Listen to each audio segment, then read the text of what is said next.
Hello, Sav. How are you doing? I'm good. Nice to meet you. Yeah, I'm glad to have you here. Um, what time is it where you are? Well, it's currently 1:30, which is kind of nice. I guess yeah, like I only woke up like an hour ago. So yeah. I'm in Calgary right now. Um, Where's that? Calgary, Alberta, Canada. I yeah, For the country. lived here for I guess quite a while. My parents moved here when I was about 6 years old, so spent most of my life here, and then went to uh, Vancouver for university in UBC. So yeah, And now you're that's back. and now I'm back temporarily. Yeah. And you're spending most of your time, from what I've been reading online, writing blogs and learning about cool stuff. Yeah. I guess what the big like overarching theme of everything that I've been trying to do is just I guess I was trying to like just identify the things that I'm interested in and sort of you know I thought that through writing about different topics I can kind of learn uh, a lot about the different topics that I'm writing and also get a better sense of the kind of things that I actually feel pulled towards and it's the same with all of the various side projects that I'm doing and um, so yeah, I'm still, I guess, just very much in this process of just trying to learn as much as I can about this world and just trying to see how I can fit in and be useful and do something that is not only interesting to me but also helps people. And you're also learning about learning. I am learning about learning. Yes. Yeah, in your I found your blog about um, top-down learning and how to optimize your learning. Quite interesting. So yeah, so essentially you're if I can stillman one of your points, you're saying that if we were in a perfect world, learning will be easy. So people will essentially know your brain and give you the shortest program that make you understand concepts. And also you give some definitions of knowledge as things that bind, like words that bind to each other. So yeah, have you evolved? Like, did your definition of intelligence or knowledge change from that moment you wrote this post, or do you still believe this? Uh, well, yeah, yeah. I guess those. Let me see how I want to say this. Like a lot of my posts about learning, I guess, learning how to learn, just kind of come out of a like more of a frustration than anything with just like the current way in which we teach people things. And I don't know, I've spent what I guess like 3 years in university Mhm. now, and I've kind of like become kind of disillusioned with the whole process, and that just kind of got me into thinking about, well, how could, in a perfect world, how could you learn? um the uh you asked about the definitions of knowledge and intelligence. Sorry, can you remind me again what uh like what I So wrote there you're word for you're word? essentially saying that knowledge is, so you're extracting knowledge as something that is useful. So every bit of information that is useful to you, and then you go on about knowledge being coupled to other knowledges. So when you have concepts, you understand better them if you can relate, connect each, different books, different authors, different ideas. And then there's intelligence in kind of being able to, maybe we can just go, maybe you can define those terms if you want, or I think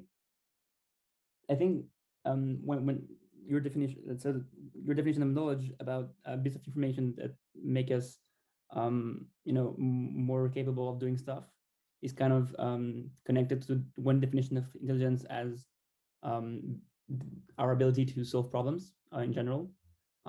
So we could say that's intelligence, or I think in your blog you have intelligence. So there's this efficiency in learning. So I think it's Trolle's paper on intelligence, or like is intelligence program. So is definition is like how efficient you are at sampling over information. Yes. Or in like filtrate through information, depending on your priors. Also your how difficult it is to generalize from your data, and I forgot the third one. So it's so like I guess the way that I remember it is like it has to do with your like your priors, which can be like either like your genes or something along those lines, and then your the environment that you find yourself in and the problem. So it's like I guess like the environment around you kind of shapes your way of thinking as much as your priors do, and the problem space actually shapes the way that you think about it as well. Because it's exactly. like imagine being in a perfect environment, having and like having good priors, but working on a problem that you just don't care about, right? You probably wouldn't do as good of a job on it as something that like truly like grabs your attention. So yeah, I think there's being good in some kind of training environment, and then this environment being good for generalizing to the real world.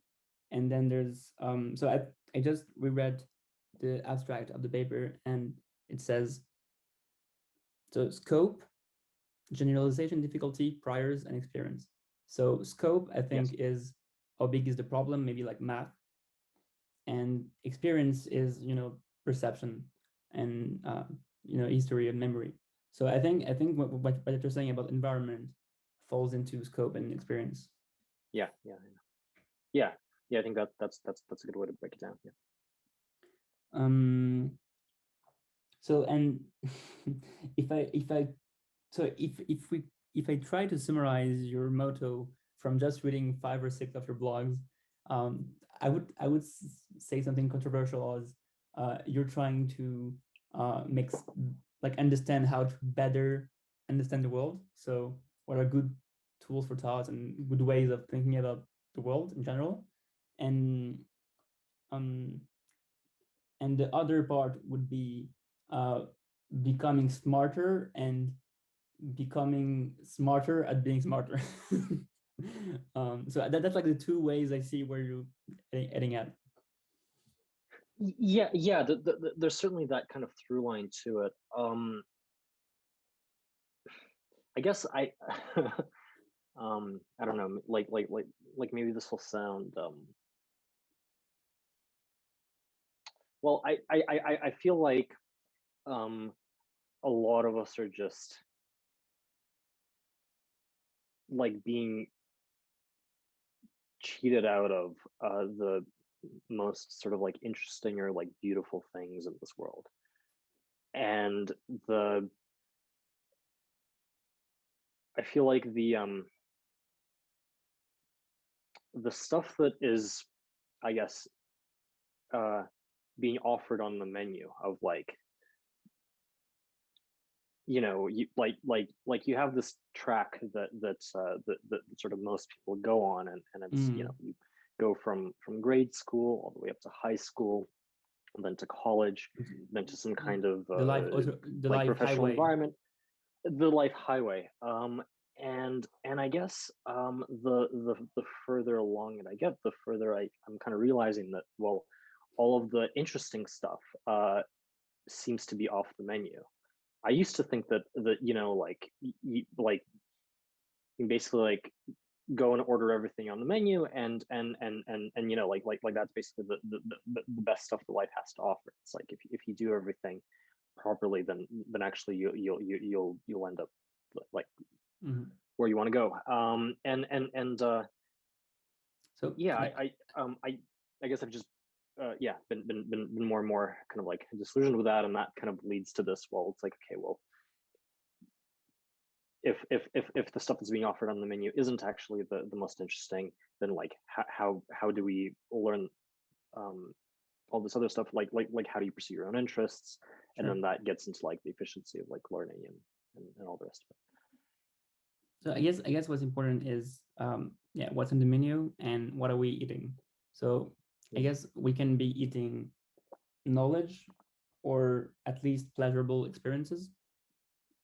So maybe what we're trying to aim for should be interesting conscious experiences, either of knowledge or perception or thoughts, where, as you said, when you're in the highway, the life highway, you're trying to kind of maximize for social capital and social status, and trying to fit into those criteria that you think people will find you attractive or respect you, and then you think this will maximize your social connectedness and um, interestedness in conversations. So I guess what you were saying, like what I thought of when you were saying this, is mostly one, there's a way of bootstrapping social relationships and work, where you can just like email people and talk to them without being a professor at Harvard. And the second point is that actually being a good like economic maximizer, a good economic agent for the economy is not as productive or a pleasurable experience than just like taking LSD. So there's like there's like this, I'm kind of quoting Nick Camarada, as like there's you start to realize that there's much more, like we're pretty close to very cool brain experiences, and like it doesn't take much more than just like a couple of molecules uh, for us to experience very different experiences, and maybe we should think about how we can um, change the perception, or at least like how the machine works inside, and become smarter, or like those things, and not just like do what people have always done and research papers, a career and all the things. So I think there's like hacking our brains and then hacking society and connections. Yeah, that's an interesting way to put it. Yeah, I was kind of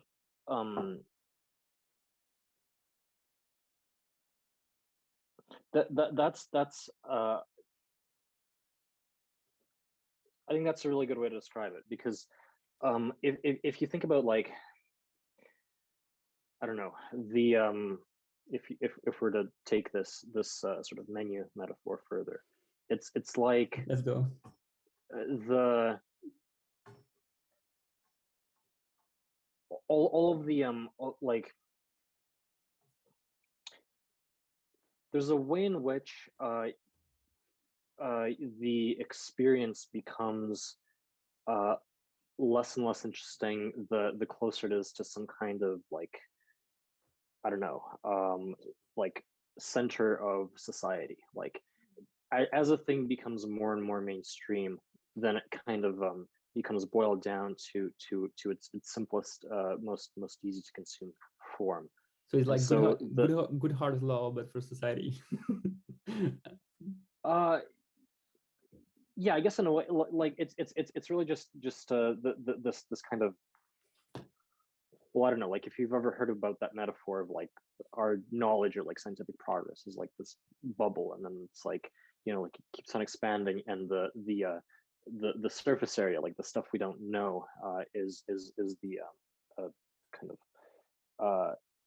like keeps getting bigger and bigger, but also that center, you know, becomes more and more well established. And it's like the point people usually make is that like, well, it's more interesting to be on the fringes of like science, right? But I feel like it's the same way with everything. It's like this with art, for example, or like with pop culture. um the summer blockbuster movies are usually like, you know, like less interesting than the indie films. And in the same way, if you think about career paths and sort of like what people are doing in life, then the most commonly traveled road is usually the sort of like the, I guess, the least interesting road. Or if you think about the you know, like if you were to talk about psychedelics, the most common sort of conscious experience is the in some ways the least interesting conscious experience. And you can just like go and apply this to every single thing, and you just start realizing is, well, it's just more interesting to be on the fringes of all of these different things. Well, If it like if you're going for interesting experiences, then those mm, interesting experiences are usually on the fringes. so I guess by definition, interesting is something we've not considered often. So by definition, something that is out of description is interesting. In But some yeah, sense, yeah, yeah. yeah. But Now, like, I get what you mean. Your definition is more like interesting is pleasurable experience. yeah. Now, the most awful experiences are also on the fringes, of Bad course, right? trips. Bad trips, being a homeless person, or you know, like an especially terrible movie. Like these things also exist on the tail end, right? But it's just Yeah. the opposite tail end. And so it's like, So you need to like and increase and and that again, variance to get good, yeah, very good experience. You need to increase variance, but then you can fall is like very yeah. bad experiences. Yeah, exactly. And that kind of ties into like what I wrote about with in my post, is a whale a fish, kind of talking about the pre-trans fallacy, Mm. uh and just talking about how like there's you know, Yeah, I've there's the conventional viewpoint on something, and there's the sort of like the pre-conventional viewpoint, which is like the, I guess, the less advanced viewpoint, and the post-conventional, which is like more advanced, more enlightened than the conventional viewpoint.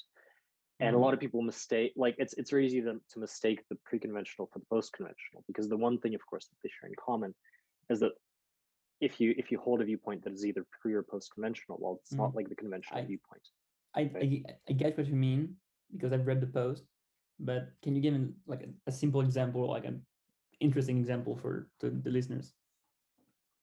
Sure. I guess to take one from the title of the post, and this is uh, this particular example, I think, comes from Eric Weinstein. I think I got it. Basically, you can ask the question, well, is a whale a fish? And if somebody answers, well, yes, a whale is a fish. Uh, Yes, a whale is a fish. is that person you know, like more or less enlightened than the person who thinks that, well, actually whales are mammals, right? Like you might just be a person that doesn't know that a whale is a mammal, and therefore you're saying, oh well, you know, it looks like all the other fish, therefore it's a fish. um, or you might have sort of a more advanced take on things, where it's like, well, actually, you know that, you know, it's like whales are um, mammals, and they have this like interesting evolutionary history where they used to be on land and then now they're back in the water. But you just define fish as being anything that like swims in the water, right? And so when you're given this answer of like, well, yes, a whale is a fish, it's like, well, does this person know more than me, or does this person know less Mm. than me? I, I think there's like a bunch of different ways of looking at it, and I think the most obvious, so one very interesting parallel analogy for me is making jokes, so irony. Um, so if you're so like there's what you say about pre-trans, so pre-conventional, then post-conventional, in some way. So sorry, trans-conventional. So in some way, pre-conventional and trans-conventional say the same thing. They say that the whale is a fish, right? But for different reasons. And the trans-conventional knows like the reason why they're saying mammals, but they're saying fish because they're trying to prove they're smarter than the most people would say that it's a mammal. So essentially, we have like the similar things with like feminism, where let's say pre-conventional would be something from decades ago, where people will say, men are superior to women, so men should vote and not women. And then conventional would be, actual feminism and equality of rights. And then trans-conventional would be people arguing that men and women are not equal, and then giving arguments like that, trying to contradict the bad arguments from feminism. And so yeah, as we see, there's like two ways. There's also like two like binary things where you can oscillate between those two, and always say stronger and more complex arguments. Same with irony, where you can be serious, then sarcasm, then like meta, like being serious because sarcasm becomes boring, and then like you can level up as many layers of irony as you want. And there's also like this post by Scott Alexander called "Intellectual Hipsters and Meta Contrarianism," where he's essentially making the claim that so essentially pre-conventional is people who don't know what to wear, don't know how to have good looks. Conventional is having good looks, like wearing good colors and so on. And uh, trans conventional is just like wearing stuff that looks weird but actually has good taste. Um, so and he thinks that there's like intellectual hipsters, so like people that are against feminism, people from the dark enlightenment, they're mostly I feel intellectual hipsters. And there's always like the normal take, the contrarian take, and then you can go on and like be a meta contrarian and like be against the contrarian view. Yeah. I guess a couple of thoughts as you're kind of talking about that. The first being that of course, well, like you're saying, like you can always go kind of a step above. And so if you imagine like, I don't know, a particular frame where you think that you hold the post-conventional view, let's say you're one of these dark enlightenment people, and you're kind of an intellectual hipster and everything, right? Well, actually, in your community, you hold the conventional view, right? Because you're surrounded by people that kind of also hold these views, and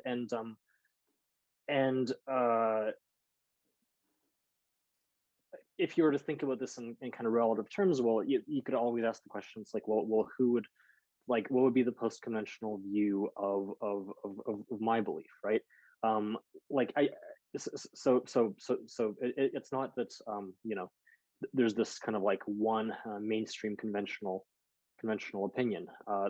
There's usually like to any, what I found is that to any opinion there's kind of a, I guess, I don't know, like there are people that know less than you and there are people that know more than you, and you should generally try to listen to the people that know more than you, or at least, like, I don't know, like whenever you're having a conversation, you should always assume that somebody is making a more nuanced point instead of a less nuanced point. What about I think politics is a good example, where if you have like both very smart a very smart liberal, or versus liberal in sense of American liberal, versus a Republican, very smart, and they're both like completely opposed in terms of values, in terms of ought, then they both can have very complex arguments about what they believe. But I don't think they will reach an agreement. So they maybe they will understand each other's arguments, but they will not agree on the premises. And I feel like most kind of debates about feminism are about premises. Mm. So basically, like, the premise of feminism would be women, like people should be have equal rights. The premise of equality, and the premise of like the opposite view would be arguments should be good, and there should be like scientific evidence, and we should describe what the world is instead of what it ought. So it's essentially like a ought versus is um, debate, in my view. And I don't think you could find someone smarter than you at any level that will like tell you something and then you can change your view. I think at some point you there's like some kind of very separate side where you need to take a side, or at least like arguments come from those premises that are different. Yeah, yeah, that might be true, that there's you know, that maybe you have like at some point, obviously this has to end, right? Like at some point you will reach a person or a viewpoint that is kind of the most like quote unquote the best viewpoint on a particular issue, or the viewpoint that understands the complexity of the issue the most. But I guess just the mindset that I go into it with is that, well, I'm probably not the person with that viewpoint, and so it's interesting to just consider. It's like, well, what would be, you know, if I'm kind of if I hold a particular viewpoint, and if I'm making particular arguments, like, well, what if I'm wrong, right? Mm. And that kind of like asking, what if I'm wrong? What if there's actually like a better read on the situation? I think that's something that is kind of valuable to do, Sure. Okay. and Okay. a lot of people don't really do it, and they just kind of assume Mm. that what they think is, you know, correct, and of So course, like everybody who has an opinion thinks that their opinion is correct. They're not going to be like, no, this sure. opinion is wrong, but I'm going to say it anyway. Interesting. Okay, so I think I got mostly, I understood better the second time. So essentially, either so you're trying to maybe stillman, like pass the ideological Turing test, and try to understand the other's position well enough to be able to pass the Turing test for this particular view, and try to come up with counter arguments that are more elaborate to those like stillmen of your opponent. So it's more like, are there better arguments for my position that would defeat my opponent somehow? And then if they're not, then I might just change my position and think that you know, the opponent has better arguments, and then you can move on this ladder. Yeah. Although I wouldn't think of it in terms of like defeating my opponents or whatever. It's Sorry I'm for the just wording. I mean, maybe that's a perfectly defined way to think about it. I just find myself coming from a perspective where I'm trying to figure out how this world works, and I'm trying to have the most Yeah, sort of we're accurate understanding of how this world works. sure, And it's yeah, like, well, I agree with like it's like a cooperative game. I feel like I said winning and losing just because of, you know, I think in any discussion, even if it's like collaborative, like we're having a collaborative discussion, at some point we polarize and take a side to kind of go on this debate. So I think there's like some winning and losing, or like at least trying to have the best arguments competition. yes, and those can be helpful actually. Like mm, have like playing, like kind of engaging in, you know, kind of like local arguments, but really trying doing it for the sake of like seeing whatever point is the strongest, and like what, you know, kind of like I think that's worth doing. But I think that um, a lot of people tend to get into this mindset of yeah, like us versus them, and it's in group versus out group. yeah, and well, it's like a lot of people pick teams, I guess, Mm-hmm. and they stick to those teams, and I think that, like, well, it's like being a sports fan or something like that, right? Like it's not entirely like a you're not a sports fan because you're making this rational decision and you think that like team A is better than the other team. It's more like, well, this is your team, and so you clearly want your team to win, and then you want the other team, What who's about not your team, to what about lose, the right? Stillman? And that's not a very productive way to like understand the world, I think. Well, okay, so I think you're kind of portraying most people who support football teams or like sport teams, but it's kind of a bit of a straw Or man. political Yeah, but it's kind of a parties. so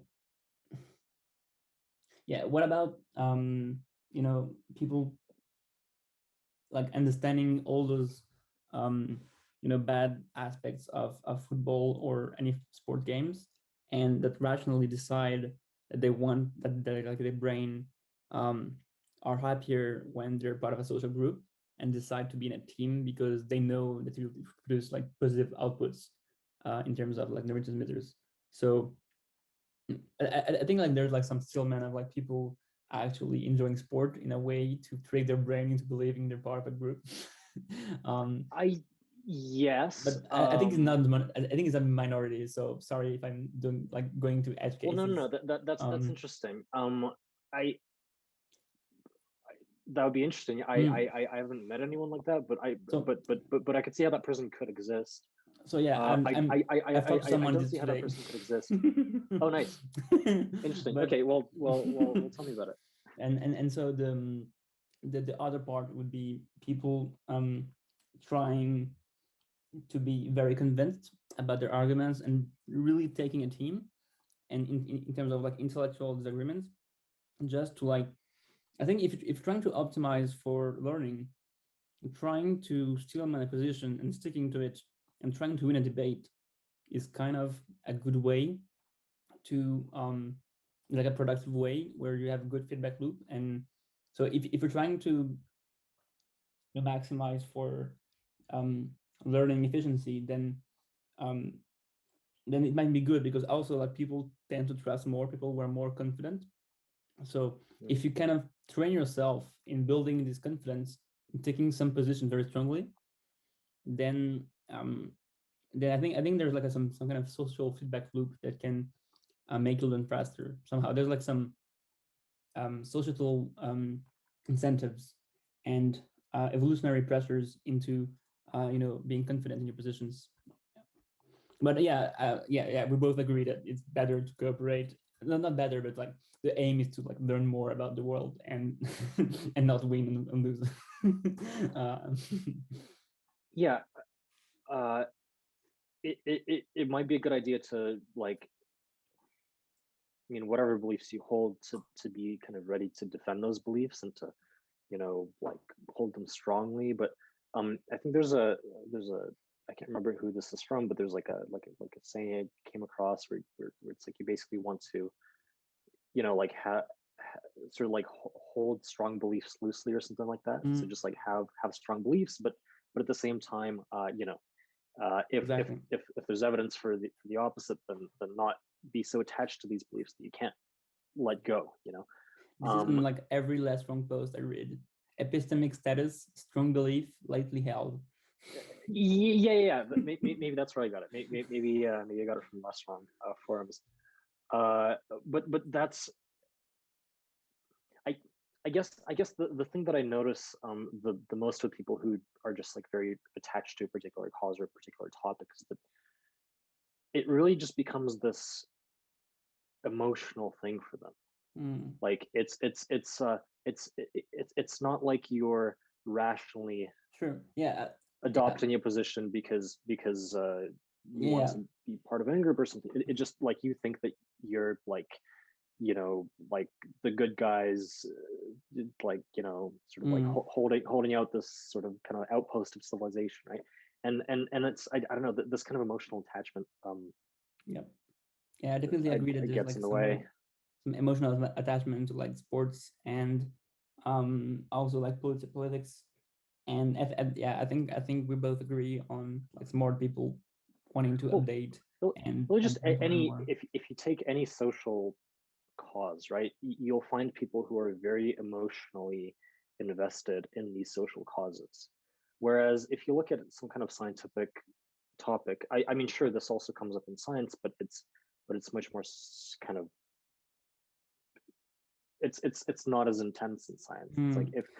if you're studying some kind of scientific phenomena, if your hypothesis turns out to be false, well, you'll probably just accept the data. You won't go and like, you know, start putting out a bunch of propaganda about how you're right Mm. and the other, there's just not that kind of emotional investment So in it I think we can make a, in broad strokes. I think there's links to what you're saying in the post you wrote about religion, which is called "Too Long Didn't Read: Religions, Values, and Peak Experiences," where essentially you're making the point that I think like maybe like the kind of sport could be the religion, like if we're doing analogies, and like there's like this kind of scientific bubble, not bubble, sorry, scientific mainstream view of atheists who think that like we cannot prove anything about religion, so there's like no evidence of religion, so we should just straight up avoid those things. And then there's like people who are more interested, we're kind of interested in um maybe like more like the art, Hume's art, and also like conscious experiences and what might be possible. Um, so yeah, I think that's where. So if you're, so like if we're trying, like what you were saying about people not being able, so people being in teams, not being like that rational, and somehow smart people updating their view and trying to figure out what is true. I feel like you were kind of defending the scientist's view, whereas in your post about religion, you're kind of attacking the scientific view and saying like, oh, you can like choose a religion, or at least like experiment ways in believing in things. Where I think like maybe social, like if you believe in a social um, value, then you're kind of believing in some kind of religion in some way. So yeah, where are you at now? Maybe you're in between both. Um, Yeah. Well, it's cool to see you bring that up because yeah, you're right. It does appear to be a contradiction. Uh, I mean, like, really, that whole post was, I guess, yeah, like I read this book by Abraham Maslow, where he was basically making an argument that, in favor of some kind of like unity between science and religion, and he was writing this in mid 20th century, and he was just describing this world where he's just seeing, science and religion diverge, and then you get this like a quote unquote rational scientific world, and mm. then you get this sort of superstitious religious world.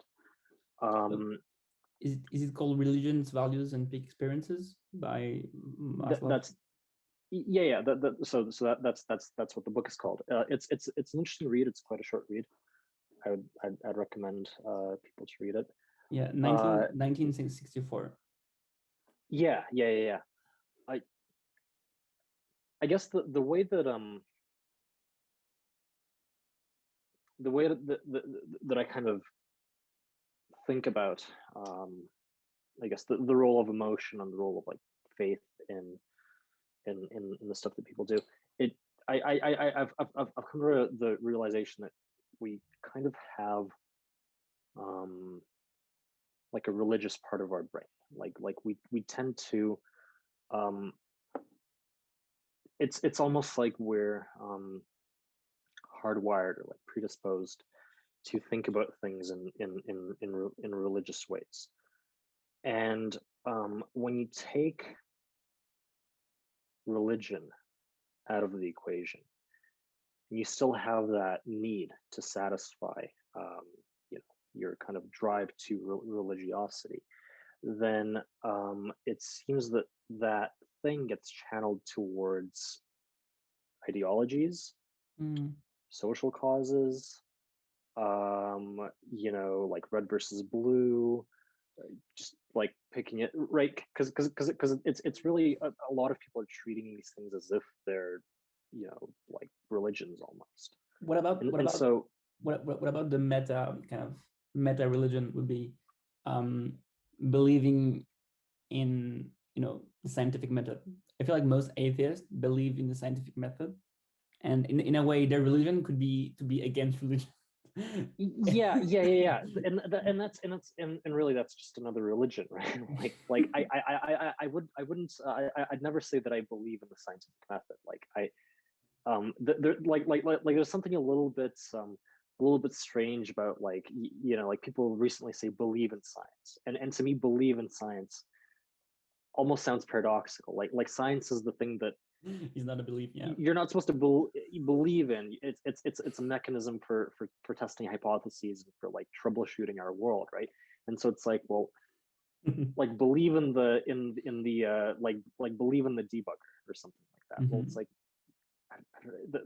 that's really not, what if the debugger is wrong, right? Yeah. So I guess there's also like some like interesting tangential posts from Eliezer Yudkowsky on belief about beliefs. So I think he talked about, um, believing you believe something, and there's also like all those meta preferences of wanting to believe something or wanting to prefer something over another. But yeah, sorry, it was just something in my mind. I interrupted you. yeah. Well, I guess just to kind of like put a bow on this point, I've kind of come to view religion and like the mainstream religions, like Islam, Christianity, etc., as kind of the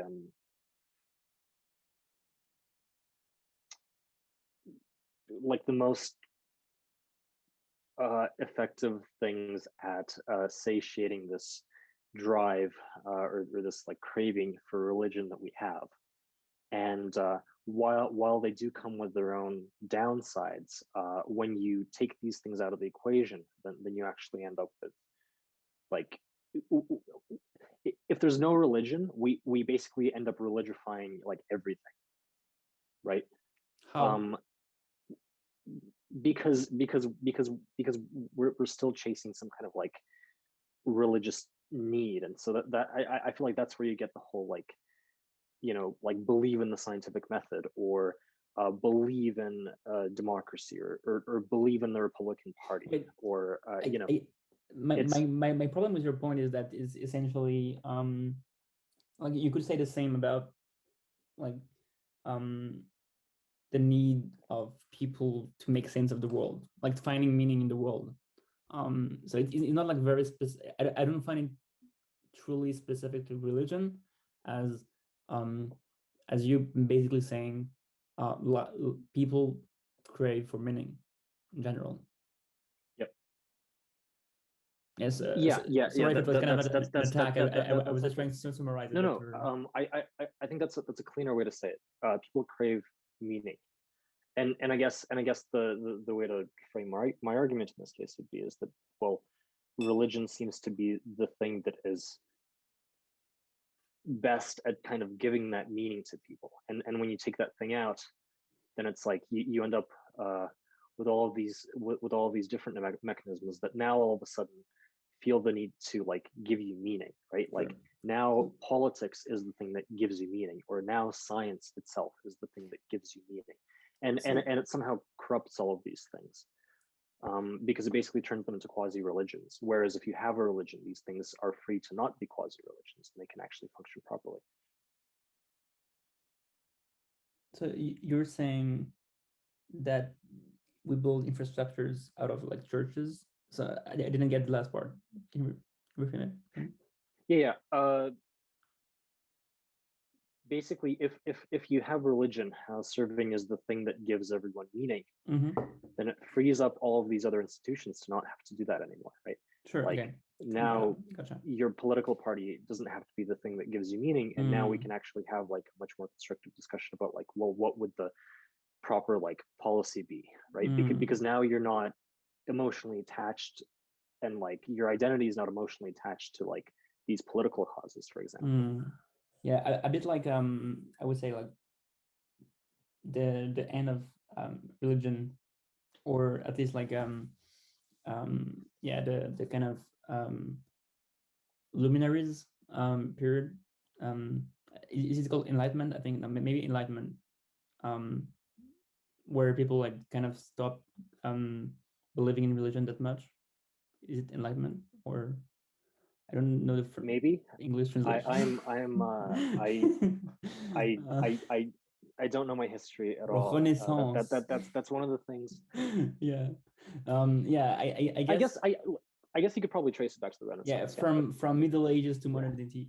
um well, yeah, so they at our in my country, we cut the head of our king, and we decided to like make everything digits and not like remove every symbols of God everywhere, and just make law the most scientific way.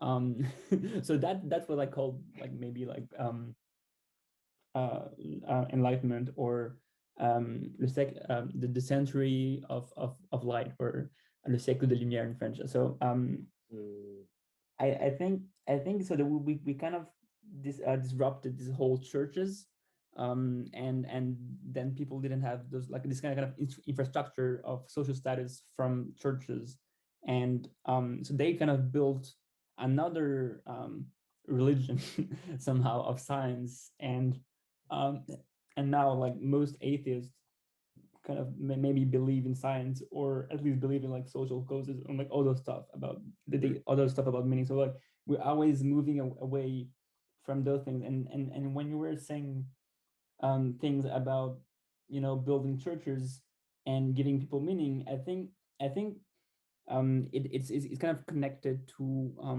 like this concept of Kirstensen's fence, where we try to see why there is a fence, and not like completely erase it. So I think the the value of church is not, obviously it's not only like giving meaning, it's also like all those societal and the gathering, and talking to the priest, and being like a way of like meeting people, and so on. So when we replace so like churches had this like special role in the life of people, where they would meet there and talk there, and um that when we replace churches, we also need to replace all the other stuff. A bit like with education, when we remove schools as the way to learn, we also need to like replace the need to have the kids out of your room. So um yeah, I think that's like my parallel. I don't know how much you agree with it. um yeah. And of course that's always much harder to do than just to say, right? Because you're dealing with this complex system, right? Society is a complex system, and it's built on like hundreds and hundreds of years of just us tinkering and trying to figure out what works best. And so one of the ways you can think about tradition, for example, is like traditions are kind of like a hot fix to a particular issue that society had, right? And then as it gets carried through the ages, you basically you're left with this practice, but you forget why you started the tradition in the first place. yeah, And I so, think I think see, one important thing to note is that like this tradition, so all of this start, so like we start from being molecules on like a random rock, and then there's like evolutionary pressure that appears, and then this evolutionary pressure biases our brains towards social approval, for like um, optimizing for replicating those genes and surviving. So I guess it's worth stressing that old traditions, in my view, evolved from kind of some evolutionary psychology, where we're trying to optimize on fitness. So in the sense of religion, it would be some kind of our beliefs in a better future would make us happier and make us like more connected, so we're more able to protect from like other tribes. um yeah, so I don't think like interesting, yeah, yeah. yeah. So interesting, yeah. I guess you can look at well, there are many different causes for why traditions come about, and as you just well pointed out, is like, well, I guess the sort of like social cohesion and sort of like togetherness and everything plays a big role in why religion, or just like traditions in general stick around. Um, but there's like some quote, like I forget what it is exactly, but it basically says that like tradition is the solution to problems that you didn't know you had, um, until you take away the tradition, Oh, right? right. And so it's like, that's another part to this, is like, so on the one hand, you're trying to kind of create this sort of social group, the social environment. On the other hand, you're like literally just trying to like construct society in a way that is actually like stable and doesn't fall apart.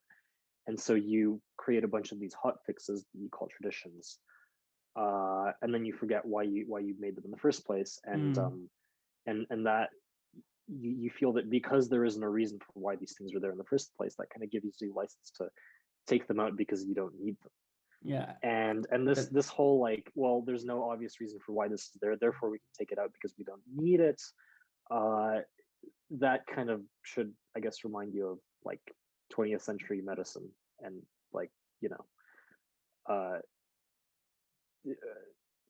like how many like, oh, like we're gonna like delete this sort of vestigial organ because we can't think of a reason for why it's there, or exactly. like we're gonna go and like lobotomize people or something. So yeah, And I think that's precisely like what the church fence is about, is like exactly like having this fence, and after society evolving, we don't really know why there's this fence, and we want to like destroy it, because we don't see any meaning on this fence. So the basic kind of idea behind justice and fence is like just like to pose and like understand like why do we have a liver. um, um, exactly. Well, and it's also like, maybe there is no need to have a fence there, right? Like that's actually a really mhm, interesting problem. Like maybe mhm. we can actually remove this fence and there won't be any consequences. We should think about it before. So Yeah. um, I think, yeah, I don't have much more thoughts on religion because I haven't thought much about it. But I think um, I guess there's like this kind of perspective of shaping the society in a way that optimizes better for, um, you know, understanding meaning, and acquiring skills that make us happy and improve the world. And in a sense, I, I made the parallel between, when we remove churches, we also need to like fulfill all those needs. And I think today with, the pandemics we've been experiencing, there's also like um, this shift between having kids in schools, and we're understanding that schools are not just about learning; they're about all the things I mentioned before, like social connections and credentials, and a ways of like kindergarten. And then so yeah, I think you have very interesting perspectives about education, and how to change and reform um, education. So how would you make like how would you transition from it's very hard to change stuff like religion, like to give meaning, and then like transpose that reasoning to how do you see how we can change education, um, or your experience was like the past few years. I think you're a student still, and so Yep. you have like maybe a bunch of Zoom calls, and understand that there's like more to learning to education.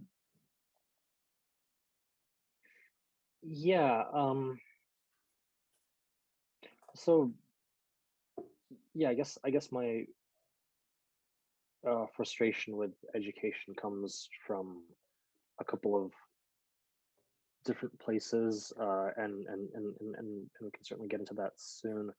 Uh, and it is an interesting kind of parallel that you draw between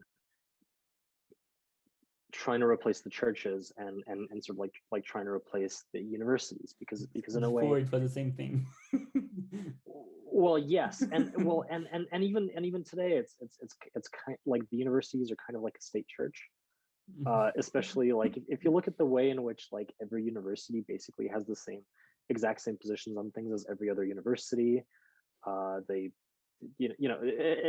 so yeah, it's like, You mean things like, oh, COVID is not a bad thing, you should definitely go to school and like pay one more year of for sure, um stuff like that, or stuff like, specifically on this day, we're all going to decide that we have a big problem with racism, so we need to fight this racism with anti-racism, and somehow all of these different institutions that are independent of one another, like all come to the same conclusion at the same time.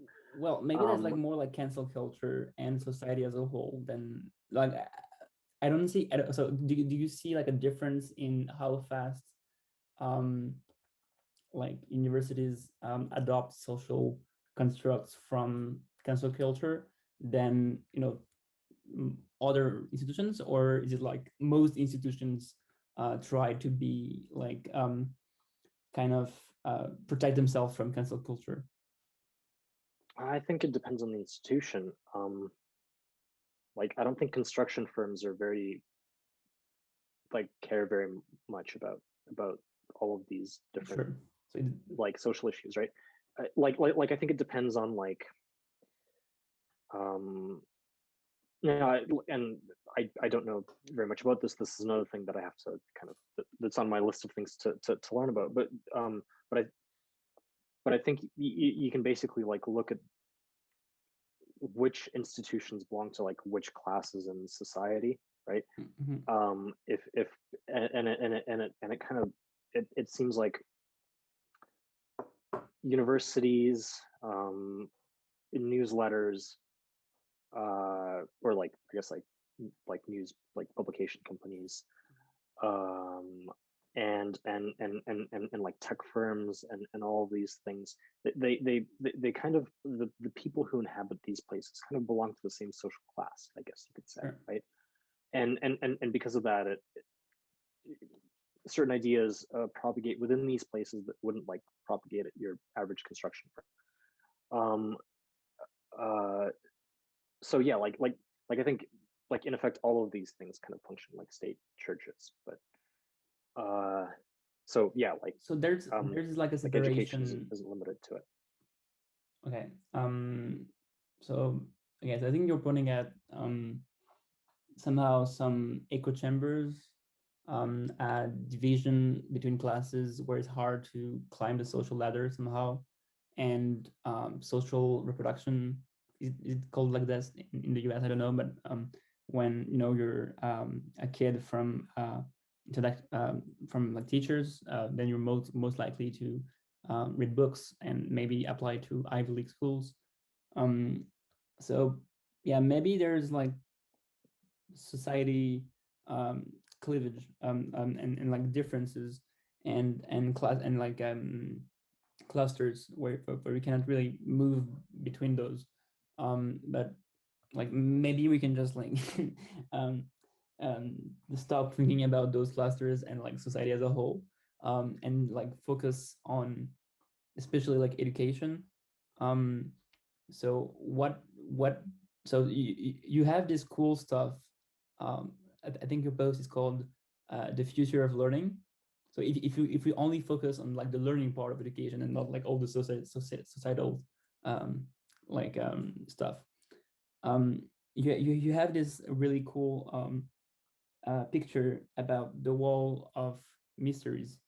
um, Maybe you can summarize it, or I can just give my one sentence a summary. It's like, um, if we accelerate and speed forward towards 10 years after, like in 2030, and we have like this big wall with like all the stuff in science that we've discovered, or even like in history and like other fields, um, like what would it look like, and how much could you optimize right now on your connections and trying to find good mentors to better fit into that society? Did I summarize it well, or did I misunderstood? I'd say so. Yeah. Yeah. Well, I guess yeah, like the point that I was going to make before going on that sort of tangent was that, well, if you draw this metaphor between like actual churches and like the university as a church, like if you get rid of the university,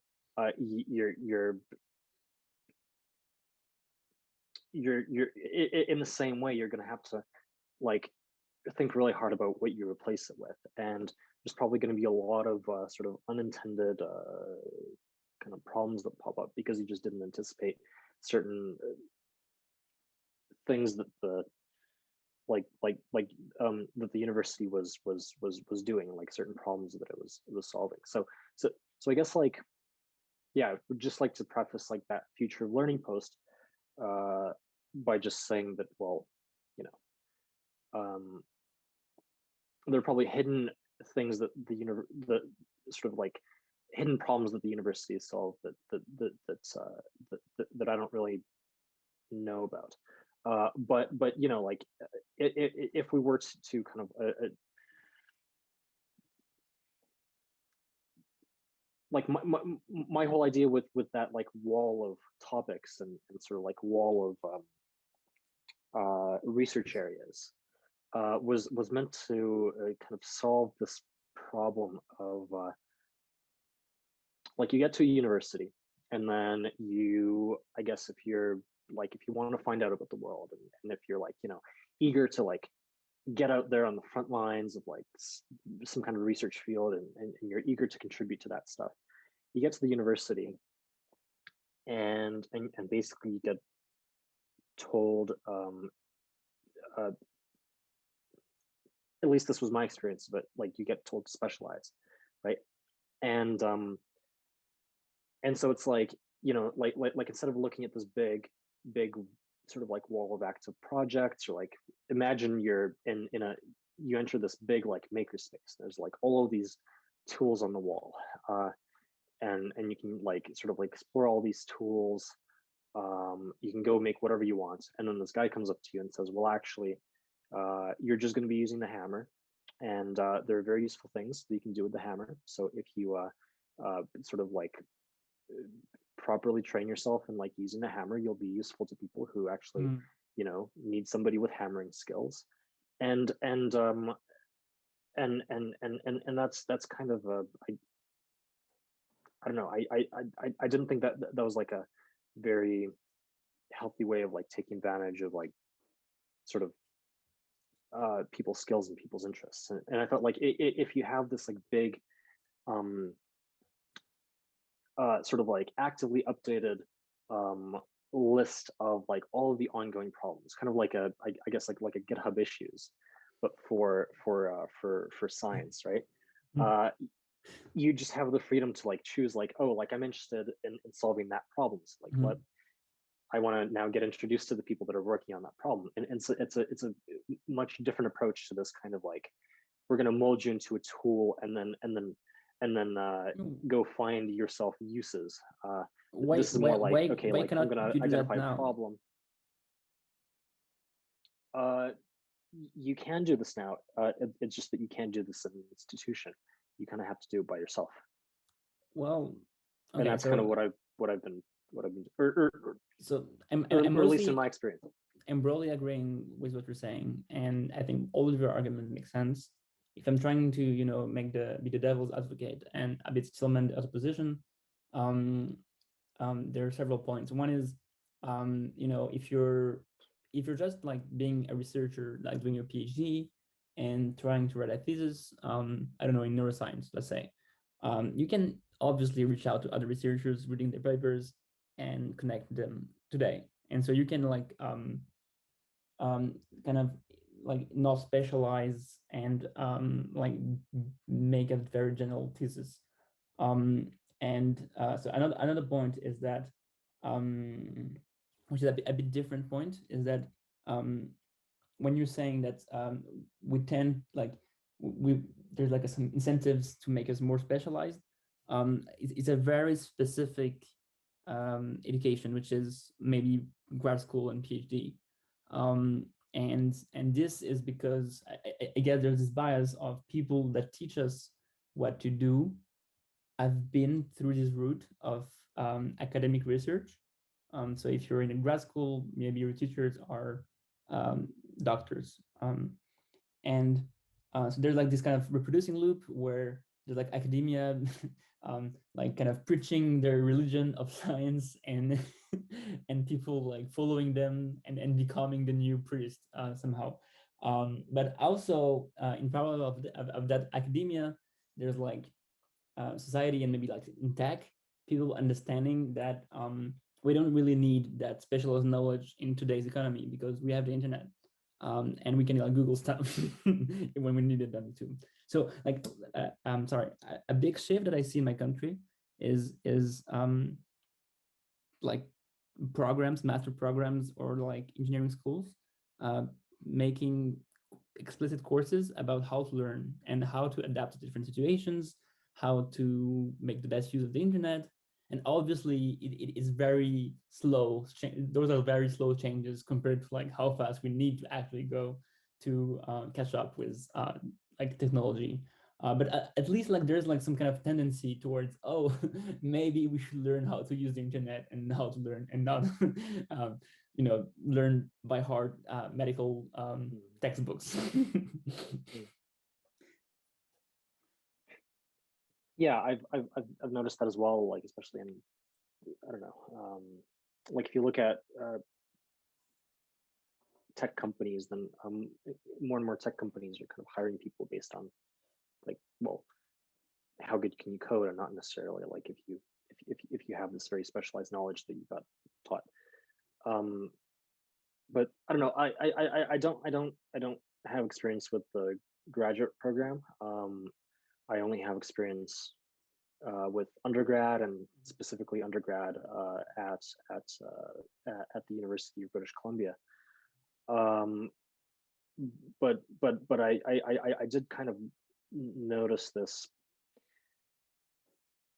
at least in engineering. What happens is that you get more and more narrow in what you study, more and more specialized as as your degree progresses. Sure. Yeah, I just want to counterbalance your point about specialization with your own story. I'm sorry, I'm tricking you with your own life.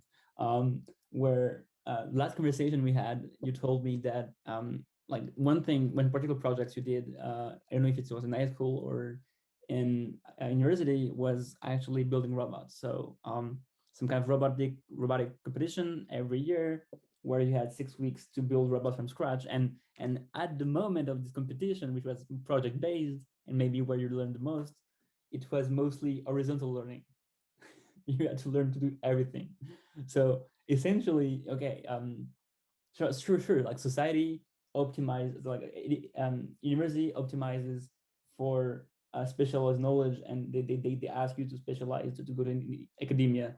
But surely you like discovered new ways of learning horizontal by project based, and I think instead of, I think it's interesting to just point that like what society optimizes for, but as like to make listeners um happier and more productive, maybe we can like discuss ways that of learning that you learn that is like much more efficient than university. I think that that could be helpful for me, you, and the Yeah, listeners. yeah. And the point about And maybe you just specialization. explain as summarize maybe, and or you can go in depth into your robotic experience, because I think that's like one of the most valuable experience you have. I don't know anything about your life, but this sounds very impressive to me. Yeah, it was very fun to do. I would probably describe it as one of the highlights of my life. Yeah, so basically, what First Robotics is, for those who don't know about it, Maybe we it's can assume that people know what robotic, but maybe you can define like in a more precise way. Go ahead. Well, so first is this nonprofit organization that is very popular in the States and to some extent in Canada. I don't know how popular it is in Europe. Probably less so. But basically, it's this organization What's it that called? it's called First. And it was founded by this guy, Dean Kamen. Dean Kamen actually invented the Segway. Okay. So if you've seen people ride around on those, well, now you know who to thank. I'm not sure how useful it is, but yeah. Yeah. Well. I mean, I don't know. Like, it seemed to be trendy for a certain amount of time. I don't know. I'm sorry to be taken to tangent, but I have like my first last wrong post is, I think, let me Google it. I think my first last wrong post that I wrote like 3 years or 4 years ago, maybe 3 years. If less wrong allows me to refresh my own page, is something about Segway. So it's called, should an AGI build a telescope to spot intergalactic segways?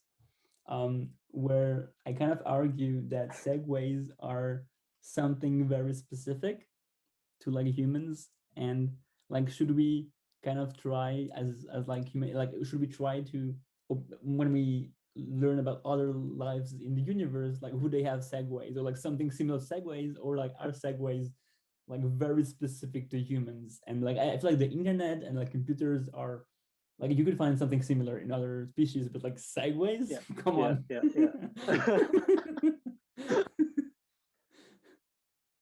They're very specific to Dean Kamen. Maybe if that other planet has a Dean Kamen equivalent, then they'll have segways. I don't know. Yeah, it sounds fun. I'll have to check that post out.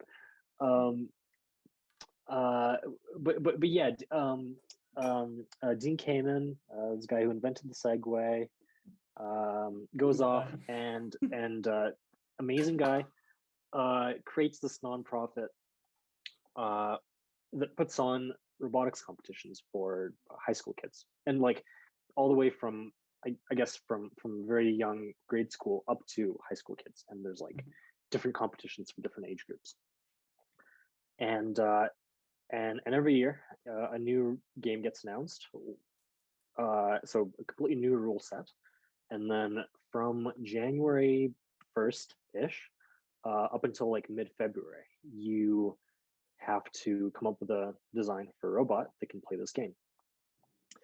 And examples. For example,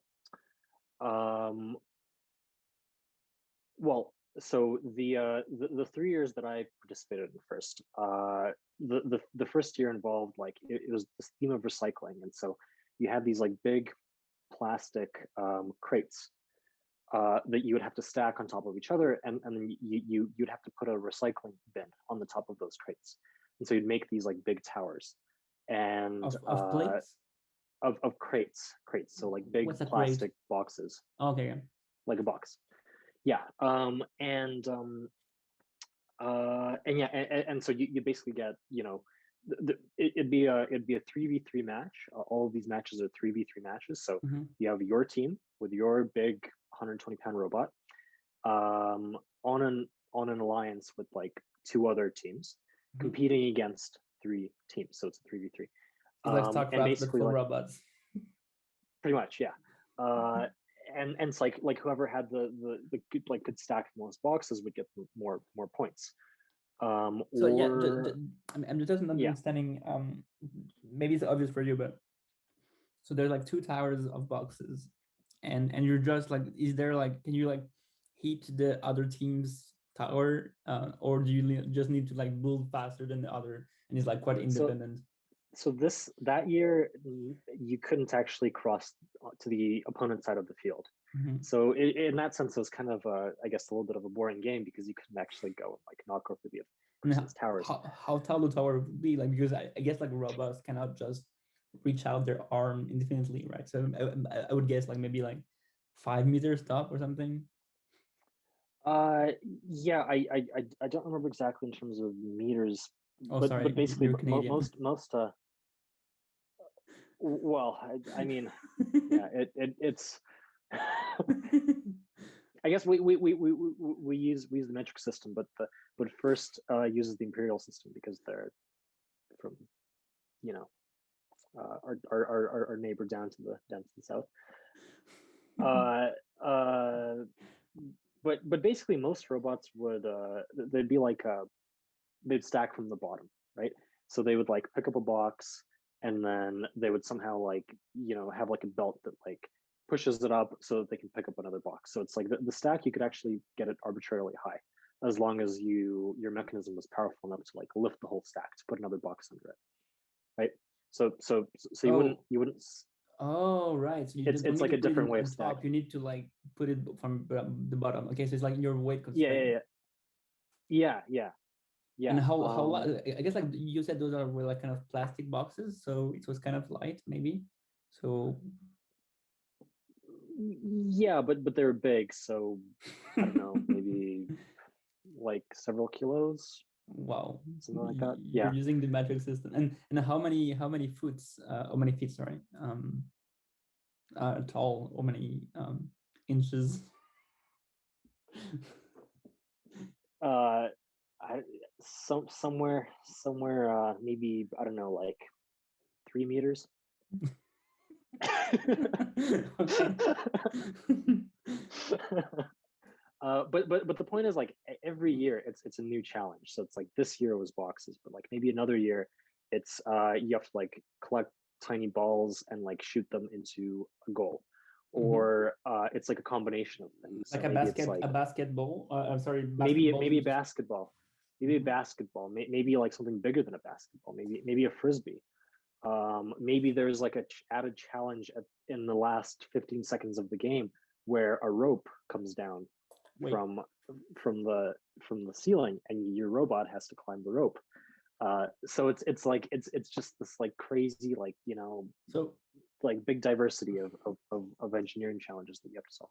wait, so is there like engineering problems um, during like testing at the end of the competition when we're just like compete with other robots, or like do you know like all the rules of the game beforehand, or do they say like, oh, you need to build robots that can throw stuff, and at the end you're like trying to build like the more general programs, and at the end you're like, oh, this environment is very adversarial and they throw ropes at other robots, and you have no idea like, was it obvious or not obvious that the last rules at the end. No, so you know the rules in advance, and Mm. the rules don't change. I mean, sometimes they make like little updates to the rules where if there's like some kind of mistake or if people figure out a way to like exploit some kind of rule in a way that they didn't intend to, they're going to be like, no, like you guys can't actually do that. Mm. Uh, but for the most part, people know the rules in advance. Uh, and like, but even then, I don't know, like you basically go over the course of 6 weeks, you go from not having a plan whatsoever because the game was just announced to a complete robot. So, like, you know, design done, manufacturing done, everything assembled, the Mm. code done. Uh, because at the end of the 6 weeks, I don't know if this is still the case or not, but at least back when I was doing it, you would put away this robot in a big bag um, after the 6 weeks, and you couldn't touch it. So you put this like Sure. Ziploc on it, and Mm. you sign it, and you know promise to not touch it until the competition. You just have this like nice curl or the wget in your robot that can like download from GitHub your updated program. Yeah, pretty much. um, Well, okay. so like you can still work on the code, but you can't work on the hardware. Oh, okay, And so it's okay. like, yeah, the rules don't change, but it's still kind of hectic because you have to do all of this in 6 weeks. Oh, sure. And I guess my intuition about this competition is comes mostly from kind of competing in mathematics, and I also competed in Go and competed in tennis, and um, and also like for cutting interviews and so on. And so Nice. I feel Quite fancy. there's like so what you're saying, and also I also did a bunch of hackathons. We're trying to like do a project in a few days, where sure, like I agree that if you give yourself a specific subject, then you can kind of measure the skill efficiency, the skill acquisition efficiency from trial A, right? And you see like how fast people can learn new domains in robotics. But I would kind of guess that robotics as a whole has like maybe like five big teams, um, themes as like subjects, and like if you're good at like those five ones, like you know those ideas, then if you like go into like a subfield, then you would like kind of grab like know how to handle like knowing how to handle boxes, maybe like most of the mainstream things that robots do. I have no idea.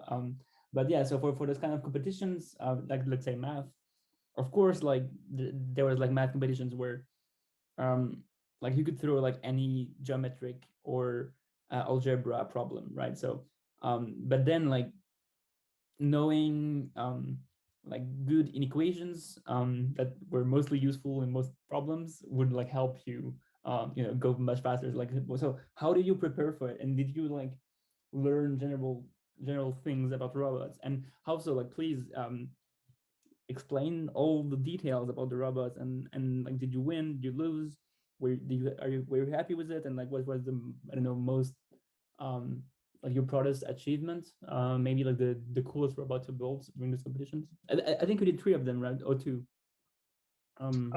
Three. Okay. One on somebody else's team, and then I kind of went off and did my own thing, and actually founded my own robotics team, built two Wow. robots with my own team. And Oh, that was like my high school life. That's what I spent my time on.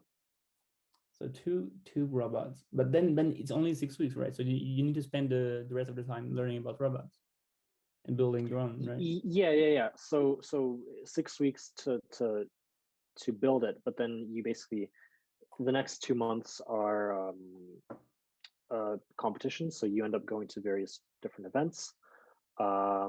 We were lucky to have one in our city in Calgary, but most people go to more than one event. Hmm. So we, flew our whole team down to well, in the very first year I did it, we flew down to Salt Lake City for competition in Salt Lake City, and then in my last year, my grade 12 year, we actually flew down to Arizona, to Hmm. Flagstaff, Arizona, and like had a competed in the event there. Because of course, the more events you compete at, the more chances you have at tweaking your When robot, and the more chance you have at winning. And if you win, then you get to go on to the world championship. so you So need it's to like if you so, win a regional event, then like all of the people who won regional events go to the championship and compete. wow, did And you did and and, you and we made it to there twice. oh, you made it to the world event? Yep. Yep. Wow, that's super impressive. And so how many countries are they? Uh, a, a lot. So most teams are in the States. There are a lot of teams in Canada, but then you also get teams. I remember we had teams come down from Mexico, from Turkey. There are a couple of teams in Ukraine. So how many? So did you? One team from Israel So how many trying out. So tournaments yeah. do you need to kind of win or achieve top score to go to this like international one? Well, you actually just need to win one, Okay. and most of these events have like 30 teams competing, Mm, or more, like 30 to about 40 or 50 sometimes in the big ones. Um, and so you can either get to the championship by winning the tournament, mhm. or you can get two awards, either the chairman's award or the rookie all-star award. The rookie all-star award is basically like the best first year team, the best rookie team, Mm. and the chairman award is kind of like the you know The beautiful, the public's well, opinion. no, it's more like how much did you do for the community, and like Oh, how much did you like spread like first, like wow. spread the gospel first in the community. So people would talk about like, the amount of money they raise for charity, or like maybe they open up some kind of summer camp for kids where they like teach them things about robotics, and so that's also a way to get to worlds. Wow, so I'm super impressed that like there's like the solution, either build the best robot at building towers or be the best human at giving ethical speech. Yeah, That exactly, seems like exactly. very like I guess it could be correlated. Like it's a bit like in Ivy League, like to apply to like Ivy League, in my opinion, is like oh yes, To if either you're, have the top grades. yeah, if you, no, like it's more like if you have a very interesting life and you raise money for charity and those things, and maybe your cover letter to Harvard will be pretty good and you will enter Harvard. But then you can also like pretend like kind of raise money for a kind of charity and kind of in a sneaky way as like to optimize for just like winning this robotics competition. So yeah, I'm not sure like how much those people were genuine in their speeches. So yeah, do you have any takes on that? Well, like the first community is very good and very friendly. Okay, cool. And that's that like one of the sort of best things about first is just like the quality of people who are in it. So I think, for the most part, people were genuine. Of course, you tend to get like the cynical team or something where like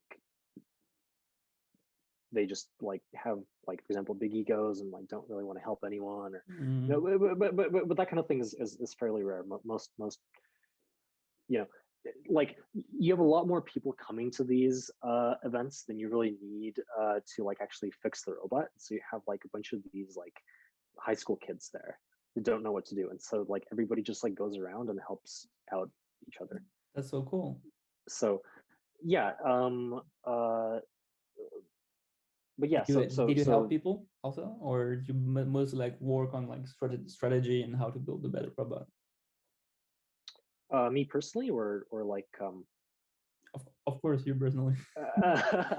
um well, in the I guess like in the 2 years when I was running my own team, like I really didn't have time for anything but like Sure. just laser focus on like getting this robot to work. How many and and people? and and and that kind of laser focus actually is just like 12 in the first year, 30 in the second year. Wow. So you were like But managing 30 people to like go to international events. ish, but these are high school kids, and like, Well, so if you still 30 imagine like the people. power law, like the 80-20 rule of like who actually does the work, it's like 20% of the people do 80% of the work. It's kind of what we got on this team as well, where we had like maybe the core team of like 6 people working on this thing, Mhm. and then you kind of see this drop off, and that's kind of whatever, that's to be expected. So yeah. And you always went the way of winning the competition, or did you also do the other ways? Like, did you also like went first on like a 30-ish team competition to go to the international event, or did you like do other? Where did you get the like speech thing? Well, so in the first year, we won the Utah event, which let us go to Worlds. In the second year, when I founded my own team, we won the Rookie All-Star Award for best rookie team at the event. Oh wow! So that's how we got to go But there. you were second year, so not so rookie. Well, I was a second year doing this competition, but it was the first year of like us as a team. Oh, So okay, like I okay. went off and started my own team. Uh, and the third year we ranked like fifth or fourth, I think, at the regional event, but unfortunately didn't win it. Um, so that last year we didn't get to go to Worlds. But paradoxically, like we did better. Like we did better that last year than we did in the first year of our team existing. Well, I But we guess weren't rookies anymore. there's like always some stochasticity and also like depend on like other teams being better and um so it's not only about your team being skilled. It's also like there's some randomness about like the particular project to do. Um and okay, so I'm sorry to like kind of change subject or like do these tangential things, but I've watched the movie 21 multiple times. I don't know if you've seen it. Like, it's called Blackjack, maybe the movie. Don't think I have. Can you give me Okay. like a brief? So the brief thing is just like a guy at MIT that is supposed to work on a robotics competition, but instead he learns how to play blackjack, and so he goes on like to Las Vegas to play like blackjack and win at blackjack from counting cards instead of playing with the robotics competition team.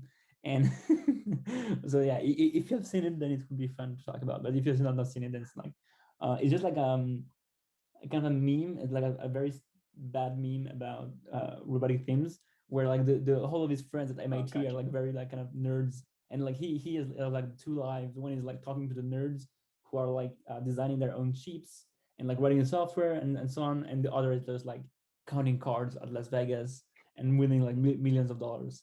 Right, Um, right, so yeah, in my kind of mainstream cultural memory, I just have this just like video of those nerds, and that's why I think it's good to like hear from like actual people doing those things. Um I've watched this movie 3 times. I think that's the problem.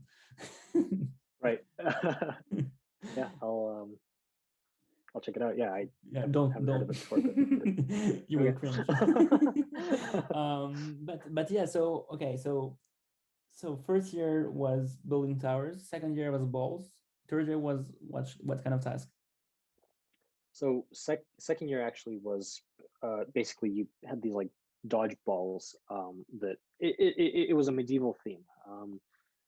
So you had like these like the balls were kind of like boulders, and so you had robots that had catapults that would would shoot them into No the hoop. way. And you also had like How far? basically these uh 1 yard? uh I don't know, like maybe 2 meters. You really had to get up to the tower to like shoot the ball into the tower. But in order to get to the tower, you had to go through like all of these different obstacles. And so kind of like if you think about like a castle having different like defenses on it, Wow. you had different obstacles that like you had to have mechanisms on your robot that would like let you get over the obstacle. So for example, there's like a bridge that would like come down, and so you have to like somehow like reach the tip of it and like pull it down, for example.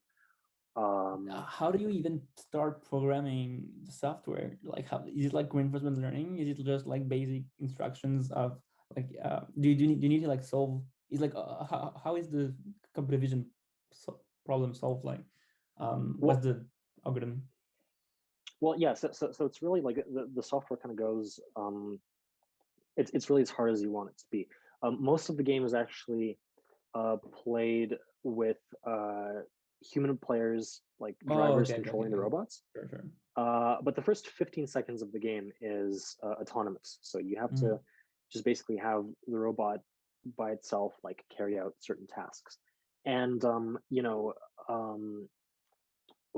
example, like our team didn't spend too much time working on the autonomous mode, so we had like a simple algorithm that basically used I guess like the simplest thing you could do is just count ticks and just say like run the motors for like a certain amount of time and then stop Mm. and then rotate. A step up from that would be, well, having sensors on the robots, Mhm. and having potentiometers, for example, on your motors. We keep track of the rotations. And so instead of saying like run the motor for a certain amount of ticks, you just say, well, I don't know, like run it for a certain amount of rotations. And that's more accurate. Sure, And but so then you need have to the know ultrasonic how sensor far, tell. you need to know how far is it the tower or like the obstacles, right? Yep, yeah. And so this kind of gets us into the third most advanced approach, which would be you have some kind of computer vision recognize the Mm. hole in the tower. So usually what they would have is that have reflective tape on the goal on the top of the tower, Mm-hmm. and you shine the light at the reflective tape, and then you basically like use that to identify where it is, and then you like use a computer I'm very vision bad at algorithm. physics. I'm very bad at physics, but like if you have a tower and then on the top you have some reflective tape, then if you throw a laser, then it will go up, right? Not down. Or maybe there's some reflection that goes down also.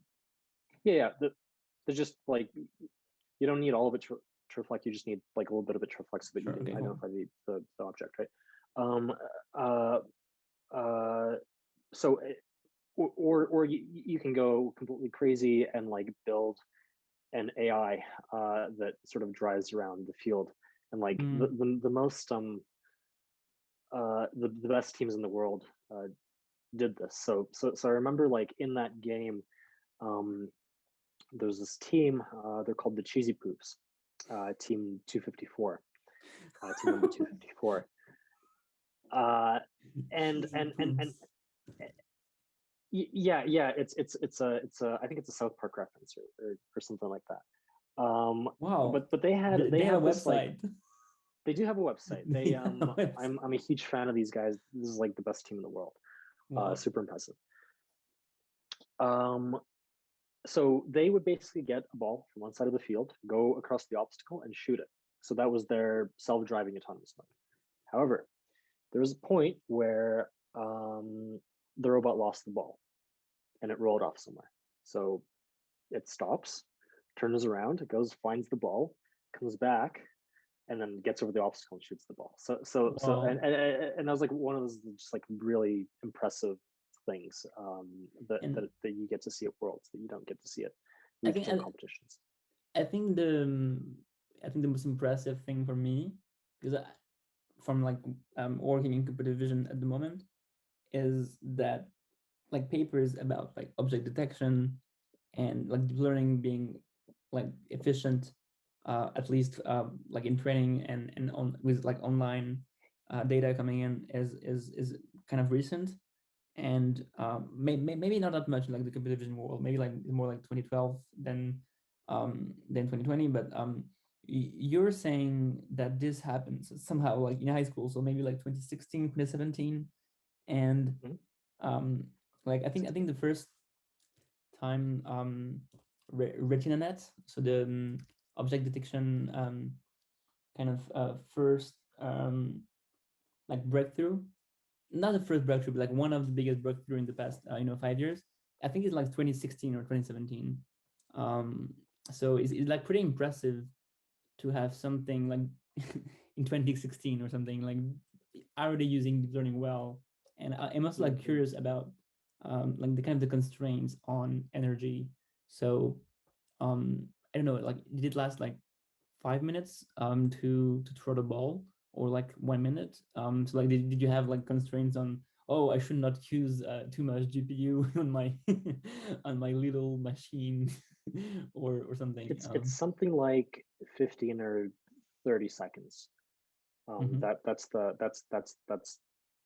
That's you know how long the autonomous mode takes. Mhm. Uh, When you yeah, drive, I don't know. Sorry, what's that? when you drive by yourself with your um joystick or something.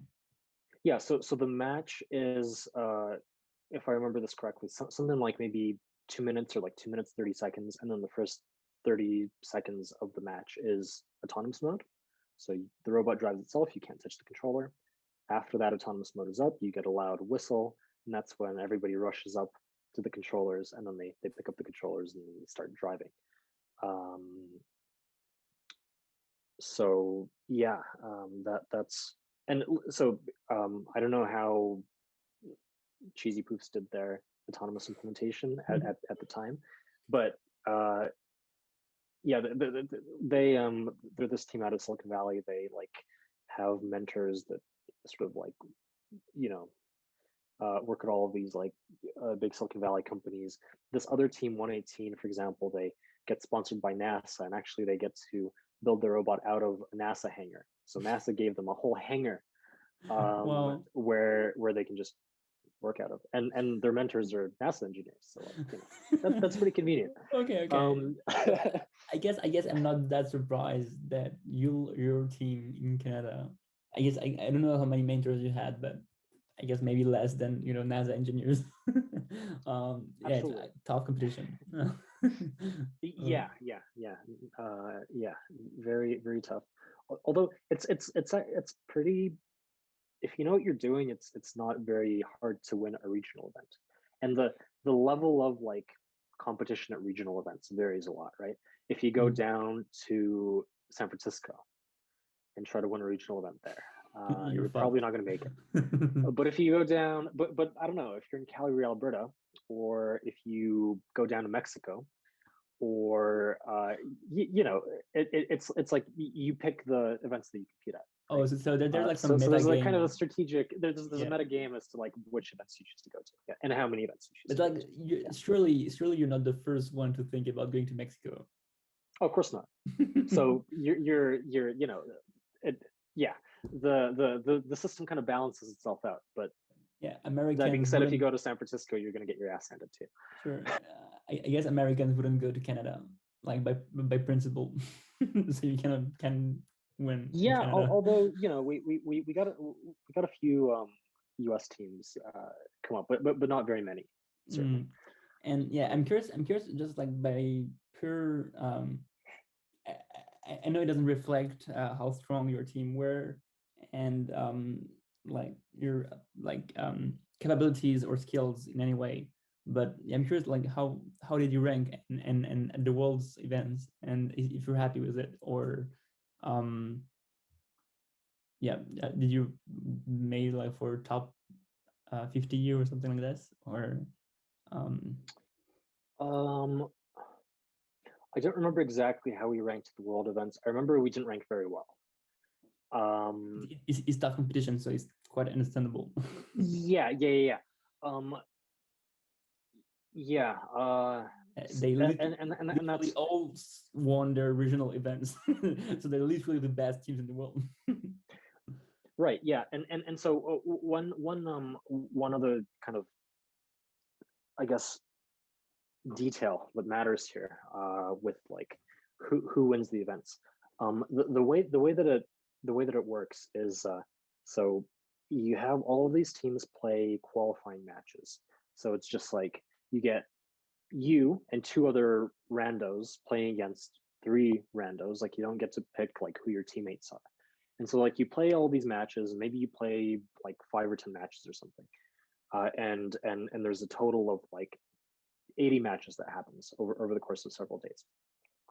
By the end of that, you kind of have this ranking of who scored the most points or like who won the most games. And so you have this ranking of like 1 to 40, let's say if there are 40 teams competing. And then the top 8 get to pick 2 more teams to be part of their alliance. And this is for elimination matches. Yeah. So the way that like quarterfinals, semifinals, and finals happen at these regional events is that, well, now that you got this ranking, the top 8 teams now get to pick 2 more teams. And there's like all of this strategy that goes into, okay, which teams robots like complement your robot the most, and how can you build the most effective alliance? And so the way that the selection goes is like so meta from the it's crazy. Wow. Like strategy is probably like one of my favorite things to do there. And so you'd have to have an entire subsection of your team devoted to scouting, to basically like looking at the performance of other players' robots. No way. To gauge how they complement yours, so that if you were in the top 8, you're in the position to pick your teammates, then you know who to pick. Or if you're not in the top 8, then you can like go strategize with one of the people in the top 8 and kind of like make your case for why they should pick you. Did you strategize to be like the best complement for team 254? I wish. Well, yeah. So I think they were competing down in California, and I think they did like an event in. They basically go all over the states. But in the World's event, they were there, right? In the World's event, they were there. The World's event, Yeah, so the world event is actually split into like different fields. So like different divisions compete with different teams. Mm, So if you made it to the world's event, not necessarily you're going to be playing against all the other teams because there's just so many teams there that they have to split them to different divisions. And so you win mm. your division at Worlds, and then the winners of the divisions go and face off on like one final field. Oh, okay. Uh, and well, so but the point I make that whole like I guess tangent into like how the sort of the pick system works is that well it's the alliance that wins the championship. It's not necessarily like the top three robots that Really? win the championship. So you can So just like lose at the beginning and then like go to the better alliance and and then. get picked by the best team and then win the event. Exactly. But yeah, surely like the best teams will choose like maybe sandbaggers, like people who were playing badly, Yes. but like lost, but had like very good. I don't know what even like qualities of robots, like, oh, they're fast robots, or they're light, or they're good at throwing balls. I don't know, like how, like, did you like try to optimize for being pickable by any other big teams, like having a Yeah. bit of any skills? What even are the skills? Yeah. So see now you're starting to pick up on it. There are quite a few drama. There's so much drama Please tell me. in the like behind the scenes with regards to like sandbagging and Mhm. just secret like agreements between Wow. it's this bottomless pit.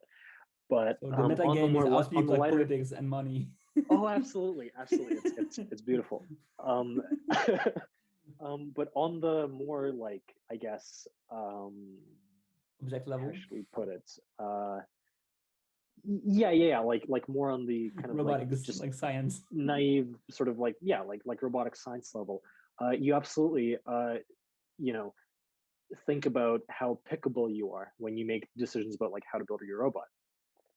So let's say there are three big challenges in a game. So that last year that we competed in 2017, I'd say it's actually my favorite year out of the three. Hmm. Basically, the three challenges were it was the steampunk theme. So the goal was like basically you have like each team has their own like airship, and so you have to like get this airship off the ground and like quote unquote like fly away, right? And so there are these like small plastic wiffle balls that Hmm. you would have to collect and like rapid fire them into a goal. And that goal was like it's like the fuel tank, and so like you're filling up the fuel of the airship. Um, and then there are like these big like plastic gears that you would have to like also pick up with your robot and carry to the airship, and then you'd have like a human player actually like pull the gear out of your robot and put it in a part of the tower that was like symbolizing the airship. So yeah, so basically you had to collect these balls, you had to shoot these balls, you also had to collect gears, and you have to carry them to certain locations. And at the end of the game, there'd be these ropes that come down from the airship, and your robot had to climb up. So it's imagine this 120-pound thing, giant metal box, pulling itself up like I don't know, like a meter into the air. And so it's these three tasks, right? So And when so say of course, if you're pulling from a rope, it's just like you grab the rope and you try to escalate like a human would, or what do you do? well, that depends on what kind of rope you have. So you could actually design your own rope as well. So what we ended up doing, for example, is we had a Velcro rope. And so we had a little Velcro drum on our robot that What's a would Volker catch the rope? Velcro rope. Like I don't know how to just that material that has like loops and then another that has hooks and then it just kind of sticks. Oh yeah, right. People use it in shoes or you know. Um so basically, yeah, we had this like rope come down and this drum would catch onto the rope and then just basically like the whole robot would get pulled up by this one motor on our robot. Others had different mechanisms for doing it. And so you have these three tasks, right? Can you The repeat best teams in the world, the one word? so collecting balls and shooting Mhm. balls, picking up gears and delivering gears to specific areas, and climbing up the rope. Right, those are like the three big things. But like, do the gears help for anything, or just like Yeah, yes, random so, objects? so all of these things give you a certain amount of points. Okay, yeah. And there's like very sort of complicated interactions where it's like if you deliver like, you know, X number of gears and you climb and all three teams on your lines climb the rope, then you get some kind of points multiplier. And so it's like all of this complicated strategy that goes into it. Wow. And you were So if managing you're 30 people to get this, something like that, and something like like that, yeah. three teams of maybe 30-ish people trying to like, and then like, would it be like interacting with the other team, or would it be just like you Oh, each one? absolutely. Wow, so No, this is very different from the you'd have first to, yeah. scenario where you just like need to build a tower. Now you just like have this crazy StarCraft game where it's not like, I don't know, 100 people are trying to It climb usually rope. That's wouldn't be. crazy. Yeah. So I mean, it's usually not like you have the sort of top three representatives from each team, and like you kind of coordinate this stuff. You obviously don't try to involve your whole team in the decision making process. That'd be crazy. But it's usually just like the drive teams, uh, you know, cooperating with each other. And like before the game, you have several minutes to kind of strategize and say, okay, I'm gonna go do this. Only several Now, if you minutes? can, yeah. So in the qualifying matches where you just randomly get matched with people, it's not a lot of time.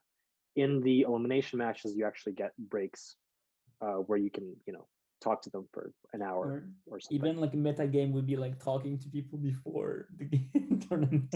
Yes. And that also happens. I'm just curious about like because because when you're saying that you started by managing 10 people and then 30, I'm kind of curious if you because like in those three team leaders, there might be some kind of team leader of those three teams, right? So did you try to become the leader, or did you naturally emerge as the leader, or was it someone else maybe? it I mean, it really depends. So if you're stuck with two teams that don't know what they're doing and that like don't have any plan, then obviously like somebody has to make the decisions, and so like I would find myself like, I guess, like sort of naturally stepping up to that role. On the other hand, you can run into situations where like you just have a team that's just like so much better than you, and you're playing with them. And at that point, it's like, well, you should really just kind of defer all the strategy to them and just kind of like do what they tell you to do. Not to say that it always works out cleanly and perfectly in these ways. I certainly got into my fair share of like shouting matches between like different teams and just like, yeah, like it gets pretty intense.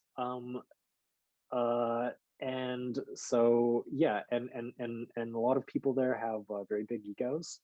Smart Some of nerds. them are sure, and you know, like a typical drive team consists of two drivers. So you actually have two people at the controls of the robot. So like one drives and then the other one, like, I don't know, operates like the shooter or something like that. And then you have a drive coach. The drive coach can be either a student or a grown-up, like a mentor. And a human player who like does some kind of human player task. So did this kind of NASA guys would come and like pilot robots? No, so the students would have to be the ones who pilot the robots, but you could have a NASA guy be the drive coach, so like the person who like mentors the drivers. Yeah, you just have like Novak Djokovic telling you how to like calibrate your right hand. Like it doesn't make sense. But yeah, go ahead.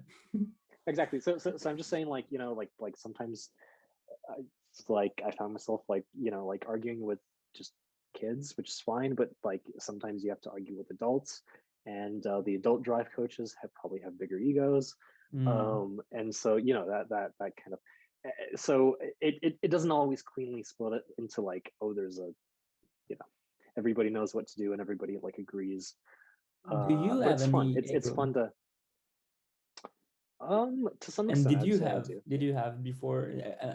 I get the sense that maybe you experimented with like other things after high school that that made you maybe some like maybe like those kind of psychedelics we talk about, or like other ways of learning like in books and stuff that made you maybe more maybe very humble now. But I guess my picture of a very talented high school student that like wins robotics competitions or something might get in the way of like earning some ego even if it doesn't want to.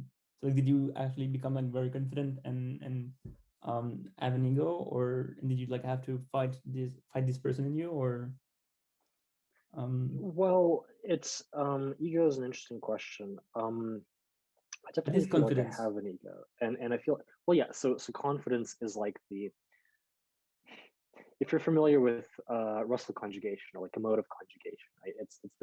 It's this notion of like being able to it's like having different words that mean the same thing on a constant level, but like emotionally mean different things. Hmm. So it's like maybe one Oh, of them is like ego is bad, emotionally it's negative. pejorative. Hmm. Right. So ego It's like is techie bad, versus nerd, right? but confidence is good, but somehow they're both the same thing, right? Um, Wait, they're not. Okay, maybe well, we're just arguing over words, but or or like a lot of people use them to mean the same thing. So it's like having an ego is bad, but having confidence is good. But okay. really, So you can't have a you can't really be confident without having an ego. I feel like, okay. and So it's this maybe tough balancing act between like keeping your ego in check. sure. So maybe I misunderstand the word ego. So it's maybe worth clarifying the definition here. Because when I hear this like pejorative word ego, I kind of hear people who are not aware of their own calibration. So I think there's like self-esteem, where you're trying to guess to get the best estimate of what's your value, right? What are your skills? What can you do?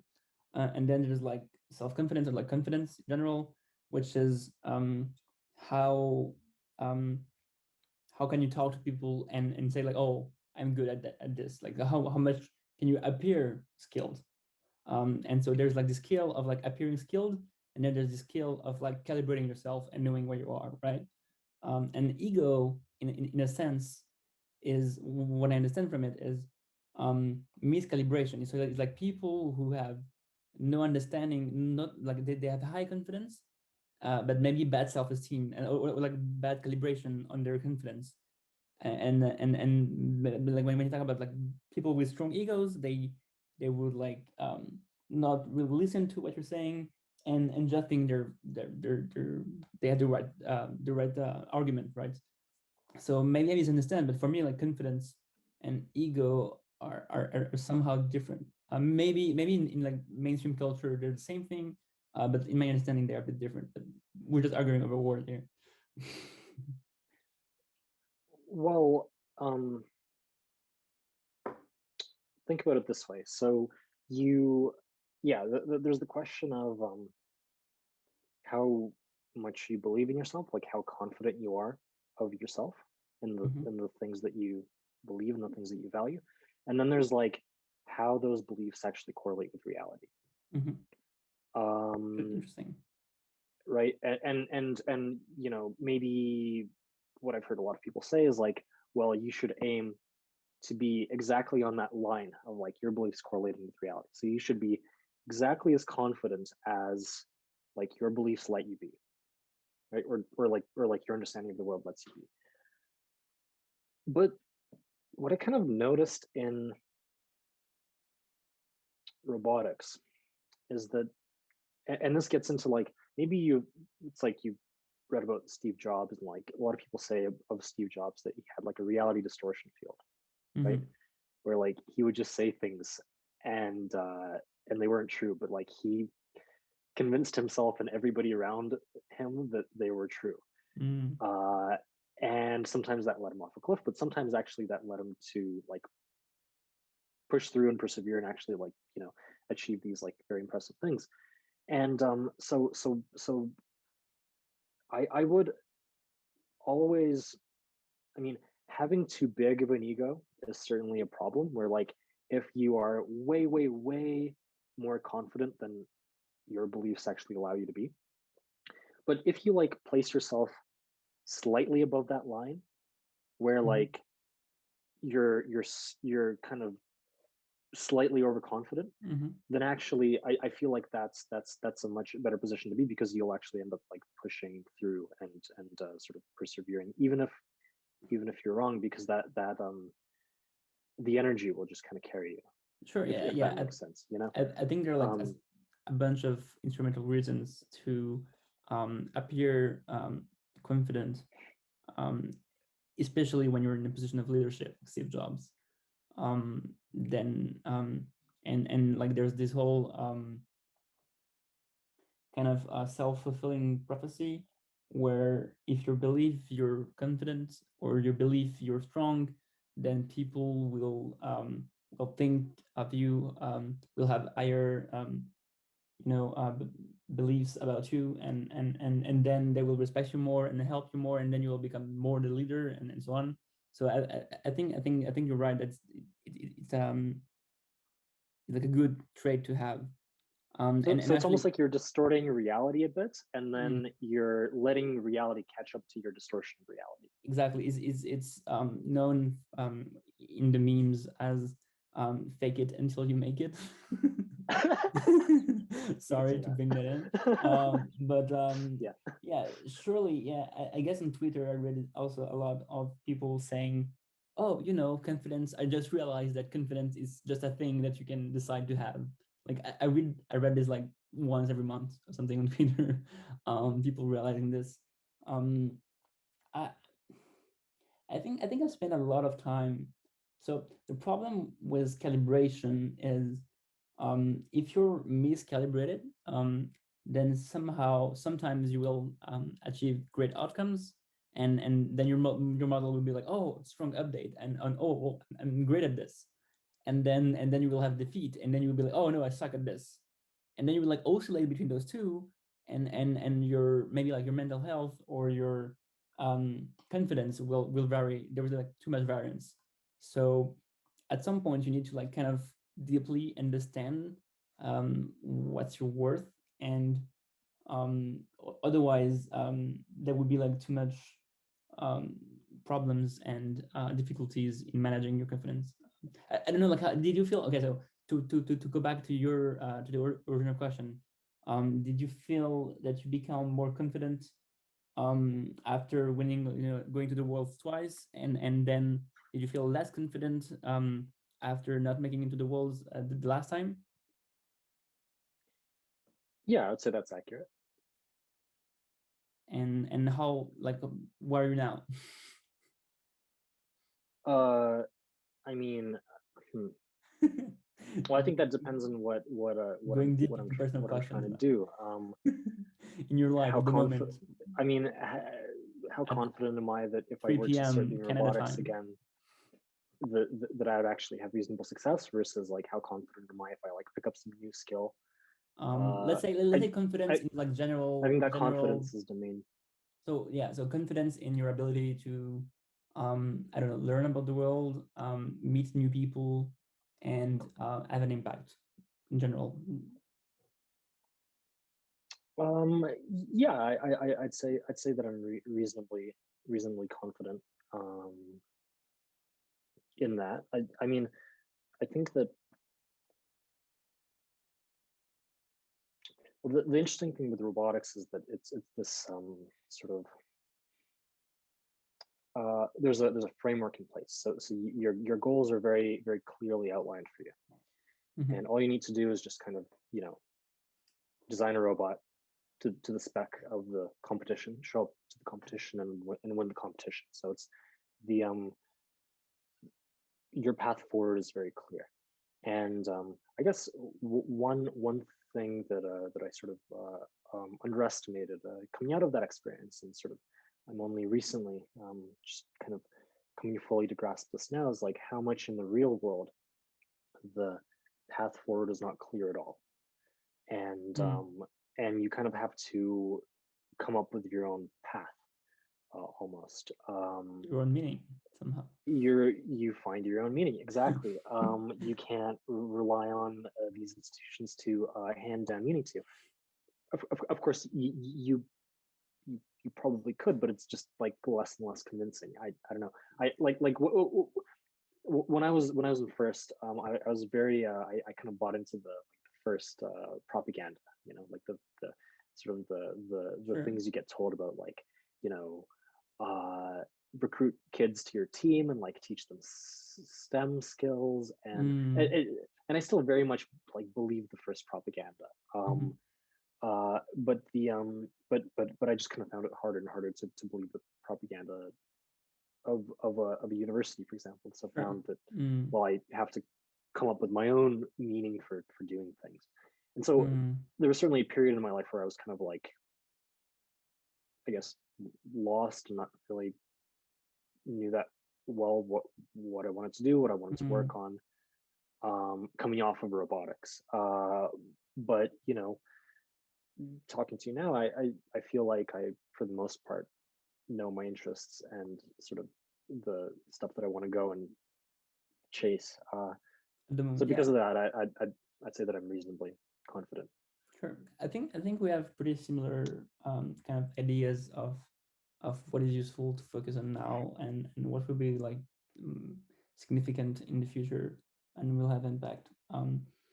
And so I think maybe like to trace back from like um, to like the stack, um, to pop the stack and go back to like why I asked this question about robotics is about learning, right? So um, essentially, I was interested in like how much you learn from robotics and those competitions, because of course this was like a very optimized way of learning these horizontal skills in robotics, and also management, psychology, meta games, like life, like essentially life.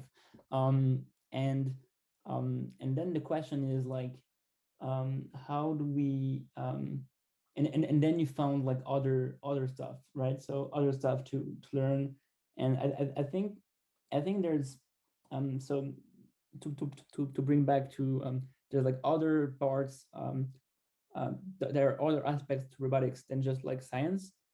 There's also like this kind of social connectedness and group and beliefs, and like a sportsmanship of being the same team, and all the things, where there's reward, right? So there's kind of motivation, and you're, as you said, there's like this strict goal of winning, and you know how to win, and there's like deadlines and stuff.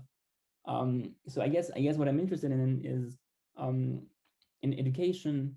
My understanding, so my experience is that I've spent like 3 years with like the best, like the top high schoolers in mathematics, that were like doing math competitions, whether first in France or something.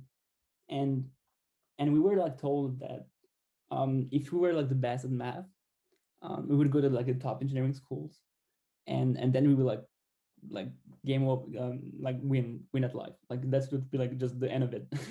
Then you just like have the maximum salary, you have maximum the best jobs, everyone respects you. um so I kind of did this like competition of math for a while. um and that motivated me because you have like 3 years or something to of rewards, of like teachers encouraging you, deadlines. Everyone wants the same thing, everyone wants to compete to have the best engineering schools. um and after that, the same as you, I try to find external motivation to do other stuff. And so I'm kind of curious about your ways of kind of giving yourself reward, of pursuing long-term projects when there's less social constraints. During pandemic, you don't have any teachers, any class to attend. Maybe you need to attend some Zoom classes. I have no idea. But you essentially need to be both the agent walking and the agent that puts the carrot in front of you. um, so yeah, how do you, because yeah, it's mostly like coming back to your post on the future of learning. um, yeah, you made some points about um, like education being uh, trying to make everyone fit in the same in the same bed, the pro-Christian bed, and then you want education to be more something something different that would be like, just to throw some more at you that you can just elaborate, personalized, decentralized, self-paced, group-based, with peer tutoring, peer collaboration, to have like some monitorial system where you're like, as I understand it, everyone kind of monitors each other a bit, in some kind of same level hierarchy. So same of the robotics team where like three leaders instead of like having a teacher and top-down architecture. So yeah, so how do we solve education, and what would like, if a good, like if in 5 years, if we've solved the education, what would it look like, independently of like, you know, AGI and like brain put interfaces, like just education. Oh man, There's a lot of so stuff many to threads unpack. there. Yeah. Where to start? Well, first of all, I don't think we're going to solve education in 5 years. I don't think so. Yeah. I think on an individual level, you can solve education for yourself. Yeah, sure. When it comes to like reforming these big systems, Yeah, impossible. Yeah. I don't So know. okay, Maybe how? something will happen. Okay, But for yourself. So okay, so what's a good thing for a good education system for yourself, that you will be using in some like short-term range, like 6 months or like a year, that could be like better or like ideal, or like that you're moving towards, Um, or that you want to build. what I found, well, so I found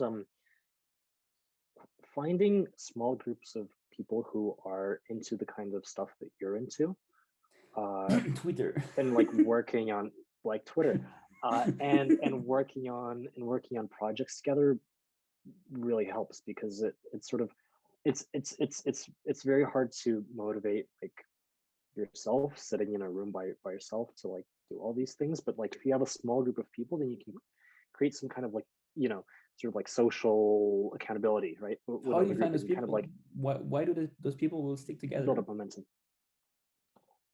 uh I mean, I so far I've just kind of been reaching out to various people whom I find interesting, on And Twitter specifically. does it work? Like, do you actually get work on long-term projects for like months with those people you meet on the internet? Yeah, it works. It It actually works. works. So yeah. Uh, well, so for example, very recently, actually, I got the opportunity to, um, so I met these three people online who all focused on, sort of building new software tools, like Mhm. building new tools to help people think, to help people learn, to help people be more productive. Modern day Steve Jobs.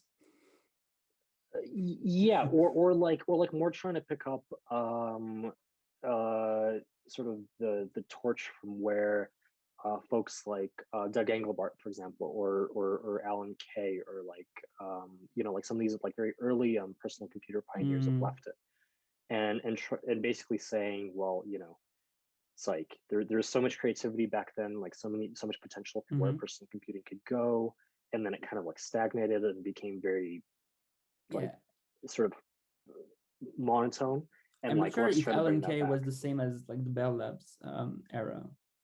Um, is it? Yeah. Same era, same time period. Mm, I don't know, I don't remember exactly like what his affiliations were. um but yeah, like, um Doug Engelbart, for example, founded, this research lab. I think one of the first research labs to like really think concretely about personal computing. And he was very focused on like augmented intelligence. Like the lab oh, was called ARC, the, was it the one where, Augmentation Research Lab, I think, or something. was it, because I remember something when reading Steve Jobs biography where he actually Mhm. goes to like another lab to kind of pick up the stuff about desktop interface. Yeah. I Was that think, arc? Jobs went to Xerox Park. Oh yeah. Xerox Park took a lot of ideas and I think a lot of employees actually from the original ARC lab. Oh, okay. Those started by Doug Engelbart. So yeah, just basically like a community of people who are very interested in that kind of stuff and want to pick up where these great computer pioneers left off. And so we were like, you know, the four of us were like, hey, let's try to meet in person. And in Canada, so, I guess. Are they Canadians? One of them is Canadian, another one is from San Francisco, another one is from Colombia.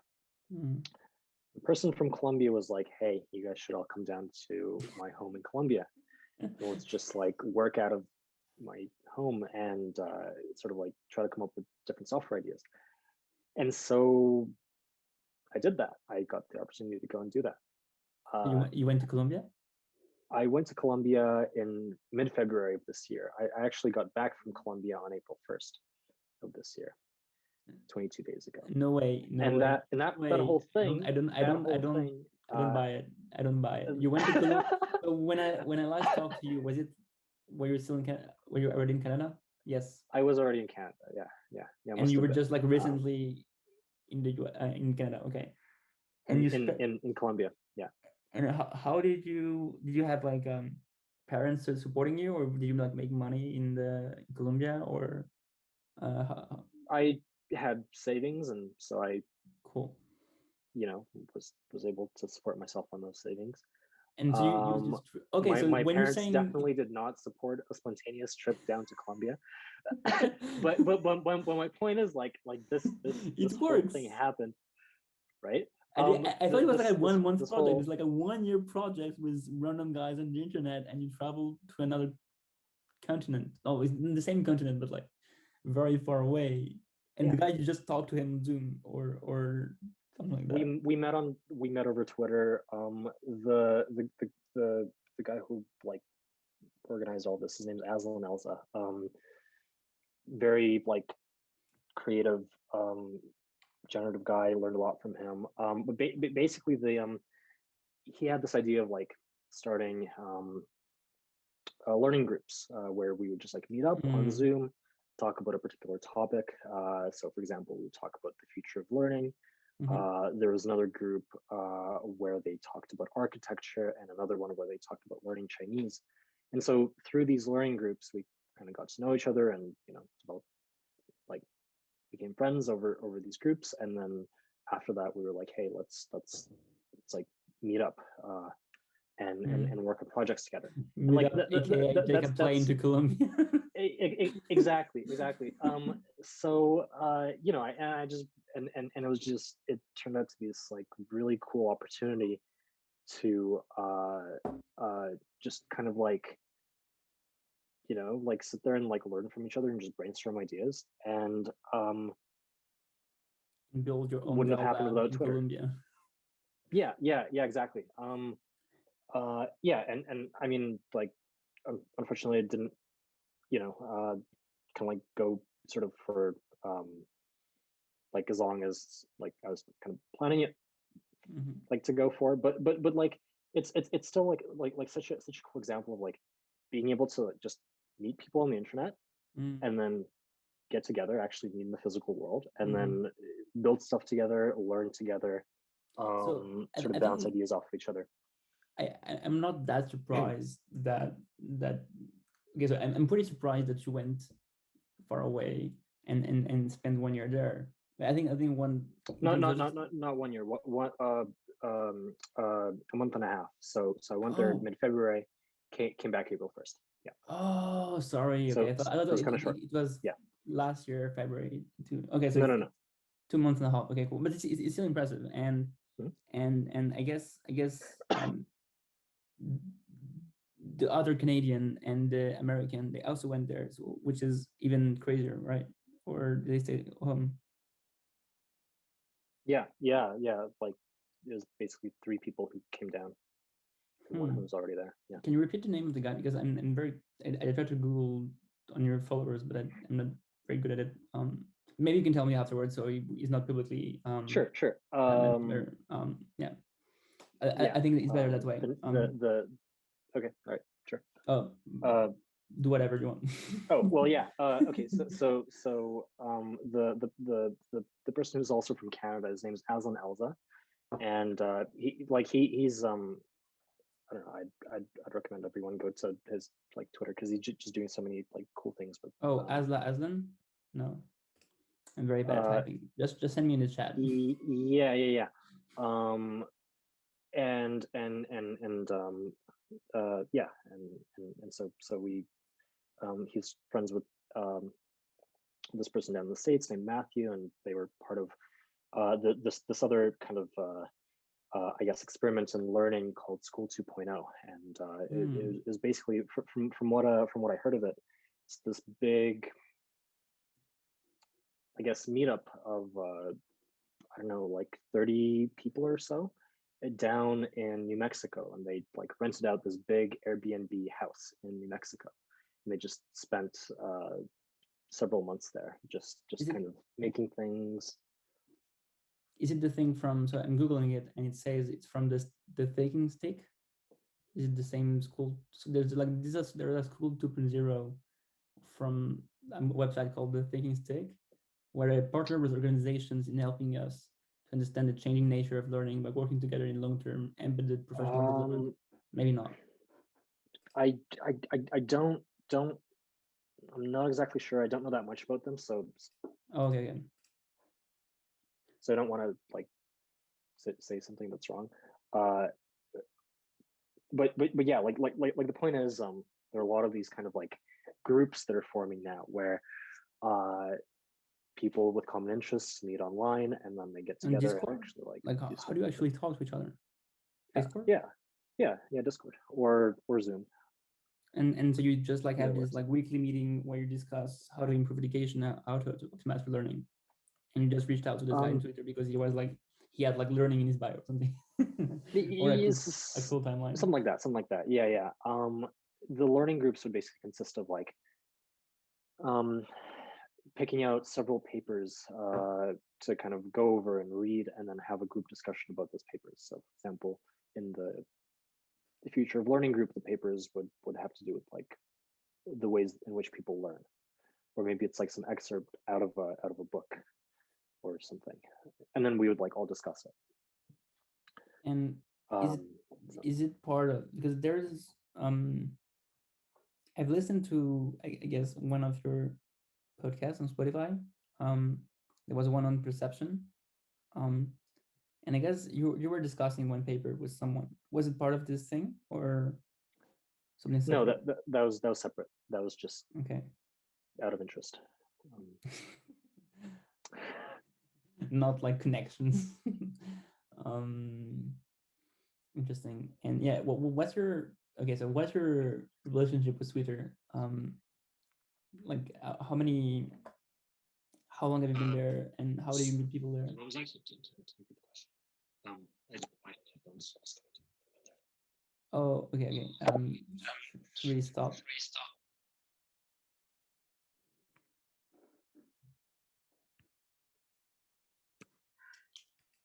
So I think I can hear you now. Yeah, okay, good. Yeah, you can still talk and you hear me. Yep, yep. Cool. Yeah, I think the sound quality is fine. Is your mic? Okay, yeah. Sorry. Can you repeat what you're saying? I was essentially saying that yeah, how do you approach Twitter? Like when did you start, and when did you start like reaching out to people? Well, I think I started when most people started, like at the start of the pandemic, when I don't know, I was just sitting at home and I was like, well, I want to still meet people and socialize with people, and so, hey, I have this Twitter account that I never use. Maybe I should start using it. And so yeah, and through that, I just kind of found a lot of people with similar interests. I just for a while I would just like follow people and not really interact with them all that much, and then decided to just message some people out of the blue and be like, hey, let's like meet up. I guess kind of like how we got to meet each other, right?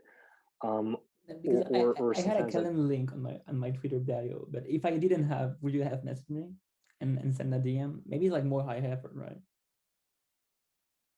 yeah, well, I don't think I actually noticed the calendar link in your bio. I just kind of messaged you and Oh, assumed you'd really? reply. Okay. Okay. Yeah, Okay. Sorry. and that's kind of how I do it Oh, I with should put it more most in people. evidence. There is a Calendly. Big bold font. Yeah, change my. But a bunch of clock emojis around. I think that'll help. A bunch of what? A bunch of clock emojis Oh yeah, around yeah, it. clock emojis. Yeah, exactly. Yes. Or like I've noticed like people hosting events, organizing events, like the whole story about how I got in touch with Aslan was just like, he started this learning group and it seemed like an interesting thing, so I signed up for it, and that's how we got around to talking. And so yeah, it's just, I don't know. I guess there's a number of ways to kind of get involved with people. Okay, and how now I want to know. Maybe it's too personal of question, but like, because I've kind of reached out to some people on Twitter. I met some really cool people, and very smart. And in some ways, I feel that one of the smartest people I've talked to weren't people I wished out to, but people who wished out to me because I was being open about talking to people and having this kind of link. So yeah, mm, like maybe you can share your experience with like how much time you spend on Twitter or like when personally when I try to call email people I don't really know or haven't interacted with on Twitter before, is pretty difficult um, to actually have a call, right? Because you need to like find a time, you need to find a reason, you need to like negotiate something, right? So yeah, how has it been for you? Like, was it like mostly like if you have like similar bios, then it's easy to like meet on a call, or was it like a half ratio or 1 in 10 or something? How did it work? Um, I don't know. It varies. I think being familiar with the person beforehand helps a lot. Like if I just naturally read somebody's blog or have like seen the things that they posted or know a bit about their interests, then it's just easier for that conversation to happen. Or like if there's a specific, like, I don't know, reason to have the conversation, then that also helps. Like for example with Aslan, like I told him this.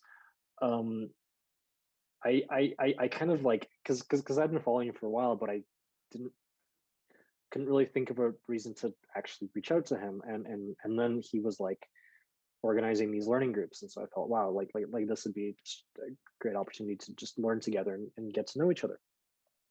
And so the context for the conversation kind of naturally arises out of like whatever the activity is, right? um uh yeah, so I don't know. Like part of the reason that I've been kind of getting into this whole podcast game is that it's really just an excuse to talk to interesting people, right? So instead No, of it's being like, just to save the world, please save the world. of course, yeah. Well, and so like,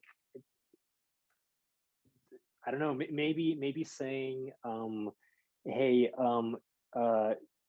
do you want to be on my podcast, is like a better excuse for a conversation than like, Do you want hey, to be on my podcast? do you want to I'm just recording chat? this. Well, yeah. So I don't know. I don't know. I like I'm still very new to this whole thing, but at least it kind of like creates a context for the conversation, right? Because we're having a conversation. By the way, this is very meta, but like we're having a sort of a conversation to the extent this conversation is interesting or insightful, right? We're actually like doing something useful or potentially interesting for others too, right? Um, and maybe that's that's one way to facilitate a conversation. Mm, Yeah, actually, it's worse. So I think a good way to look at it is, what would you advise your younger self to do, right? So, I I think you've quoted Alexei Guzey in one of your essays, and I kind of talked to him a few years ago, and It's great. yeah, he wrote those posts about how to reach out to people. When do you follow back? When do you is it follow back, or um, when you send one more message? Um, is it follow back? Anyway, just a, Like follow up, I think. oh, follow up, right? Follow up. How many times? Like you should follow up 4 times, and if the person hasn't answered you after 4 times, then maybe you should stop sending those messages. Right. So yeah, I think he's a great inspiration. It was a great inspiration for me to actually reach out to people and be open and have a blog. I had a blog before that, but um, yeah. So I think just sharing our experiences online can make people more confident Mm. about reaching out to people. So yeah, like for me, I think something that wasn't in Guzey's post, but I think he highlighted those, but was something like most people will not want to talk to you if you're not, you know, didn't have something specific. So like if you're just cold emailing someone, I think Twitter is different because Twitter you have like mutuals, you have trusts. People, if they have their DMs open, then mostly they want to interact with other people, right? But if you want to email, for jobs or something, then it's pretty hard. If you want to email researchers about the papers, it's pretty easy. If you want to DM people on Twitter, it's pretty easy. If you want to like talk to an girl on Instagram with like a bazillion followers and is super cute, it's pretty hard. So I think I think those things are rules that you learn somehow doing it, right? Yeah. Do you have any rules like that that you learn, Mm. or maybe like hard lessons? Yeah, probably. Although I'd say that they're not as like well formed or concrete enough for me to like write a blog post about it, or like to Hmm. I haven't really, I don't know. Or there's I so feel like like for some me it's still, social negative points in saying them out loud. well, Also. no. It's not even that. It's just for me it just kind of all exists on this like intuitive level of like what feels right and what doesn't feel right, and I haven't spent too much time yet trying to like actually uh formalize that into some kind of like So what feels framework. right? Well, um reaching out to people on Twitter with similar interests feels right. Yeah, uh I agree. I mean, to your point about what Alexei wrote, like probably stopping messaging someone after he doesn't reply to you 4 times feels right. So Yeah. um, uh, uh, but like Mm, just I kind of just approach it as like making friends. Like I try not to overcomplicate it, and I just look at it as like, oh well, is this a person who I can potentially like vibe with and learn things from? And if the answer is yes, then probably it goes both ways, right? hmm. Um, Yeah. and so I kind of use Twitter as a platform for just making friends, and maybe there will be opportunities to like work on cool projects with these friends. That's really as far as like as deep as it kind of goes for me. Hmm. Okay, Um, so I have like several thoughts on that. One is I heard this sentence of like, yeah, if you're trying to network, the best way to network is to uh, just like try to make friends. So that was like the one best way sentence. to network is to not use the word network. The best way to reasonable intelligence is to not use the word intelligence. Yeah, so of course, yeah, okay, so never use the word Voldemort. Okay, so Well, it's to make it's just friends like on once connections. you What's a friend? um what's a friend? What's a friend? A friend is somebody. whose company you enjoy. But somehow I Like feel like that. in a pandemic way of like you can say like you have this friend in high school or like in kindergarten where you're just like play football together and you're just enjoying, right? But like in some Twitter way, it could be like, oh, you enjoy each other's timeline and you have like dopamine when you read. Well, You don't really it's hang like out. I don't know. It's like people you can vibe with, basically, I guess, or like Sure. people you learn from. It's I don't know, like the main thing I'm trying to stay away from is like it's very like the big problem I have with people using the word networking, for example, is Mm-hmm. that it reduces human relations down to this very like utilitarian thing of like Mm-hmm. now people become like resources. It's like Mm-hmm. somebody in your network or like building out your network. It's like you're a fucking spider and you're like building out this web or something, you know, and like Spider-Man something like that. Yeah. And I don't know. It just like doesn't feel right. well, yeah. If I had to usually like if somebody were to ask me like why are you friends with somebody, if you have like a very clear answer as to why you're friends with somebody, you're probably not friends with that person. You're probably using Sure. that person in Yeah, some way, I right? agree. I agree. Yeah, this is like a meta definition, but I love it. And that's kind of and that's probably like the better way to approach it. And there's this thing I came across. Are you familiar with Tim Urban, Of course. writer of I've read all his With the books.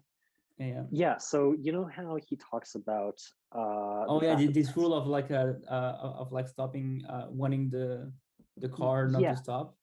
yeah, Oh no, sorry, and like to be in how do you say in English?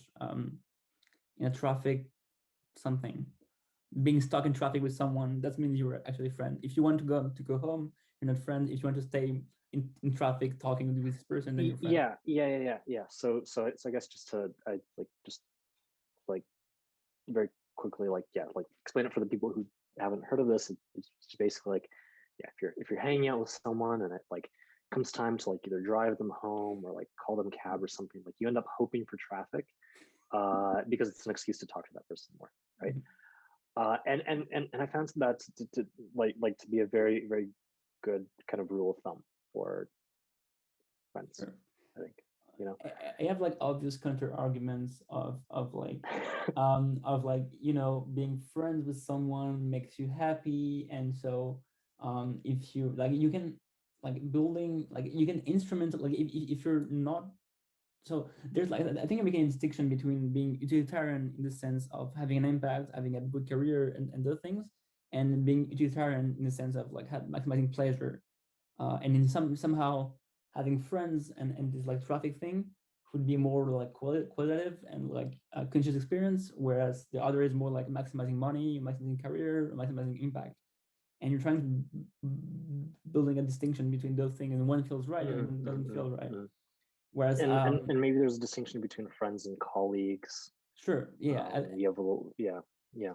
so but as well you kind of tried to kind of you went to Colombia to work with friends. So this evolves, and then there's also like romantic relationship and so on. Mhm. So I think it's pretty, so on Twitter it's pretty much, so I would count as friends. It's very weird, but like someone where I've interacted enough in the past few years or even months, where we kind of built this trust of an understanding of each other, where I can model how we would think about stuff, and also like I could just like give him $1,000 and I know he would give it back to me or something like this. Those kind of trust things. Um, and I feel like on Twitter or like when you meet people over the internet and you just have Zoom calls and never meet each other, then you can like just ignore those people, and like there's like no like the trust is very small.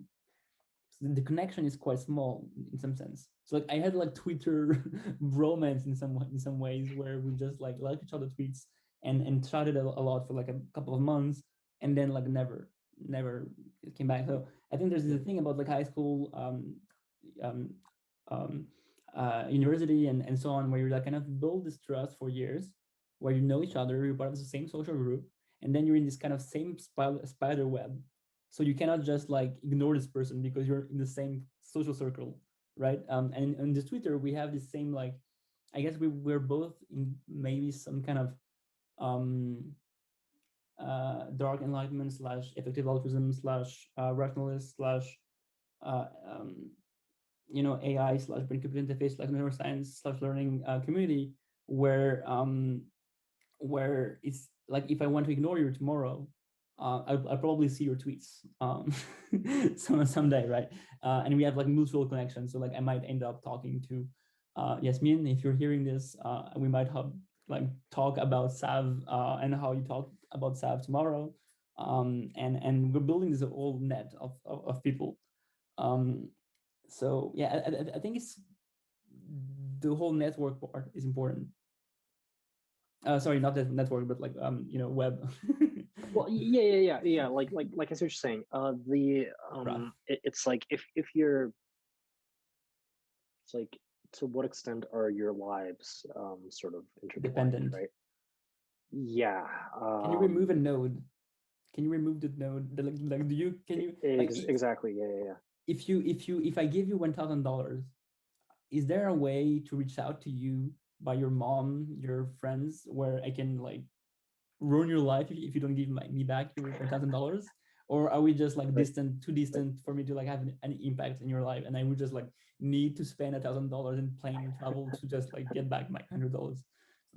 Yeah, or like spend maybe like like several tens of thousands of dollars on a hitman or something. Yeah. uh, uh, yeah, that's interesting. I've thought about this from time to time.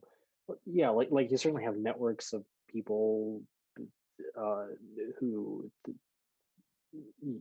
are kind of, exist in the same like social world, right? And then if you're friends with somebody who isn't part of that social world, of course, um, in a certain sense, that relationship is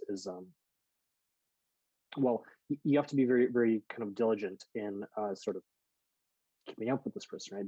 Because otherwise, it's very easy to kind of lose that connection, because you're the only, Sure. so um uh but and maybe there is something to be said about like if your lives are more intertwined with each other, then you somehow share a stronger bond, and you're like more eager to like help each other out or something. Although this isn't necessarily the case. I don't know. I exist in the same social circles with people who I don't really care for example. And on the other hand, I have friends who aren't in my social circles who like I value a lot, but it's more of a kind of, um, you have to more actively sort of maintain that relationship. That's super interesting because like I feel like somehow in kind of spontaneous or intuitive level, um, friends, like good friends, like top friends, would kind of spontaneously reach out to each other. And even if you don't reach out to each other for a while, that's because the other person is busy and not because he doesn't have lost respect in you or interest. So I feel like it all boils down to some kind of mutual respect. So that there's like mutual respect, Absolutely. and like knowing that the other knows that, like estimating that the other likes you or something the same way you like him. And then there's also um I forgot what I was going to say, but yeah, there's like this whole like respect thing where you learn from the other and spontaneously reach out to each other. And so you can expect that if you don't message them, then they will spontaneously reach out to like learn or like hang out. So there's like this disconnection. So like there's this saying where a friendship is some path in the sand where you need to like walk every time to like make it alive, otherwise it will be like just erased by the water. And I feel like the way the why this path exists is because you keep walking over it, and like going through walks with those friends and like have conversations with them. and you can try to maintain those relationships in part of a professional network, but it will be like always like artificial. So I think the good rule of thumb is always, do I respect this person? Do you think this person respects you? Does this person spontaneously reach out to you? Do you want to spontaneously reach out to this person? And if those, and if you have this like traffic rule was is respected, and if all those things are met, then probably you'll still be around and like hang out in the future, I guess. Mm-hmm. Yeah, that I think that's a good way to sum it up. Yeah.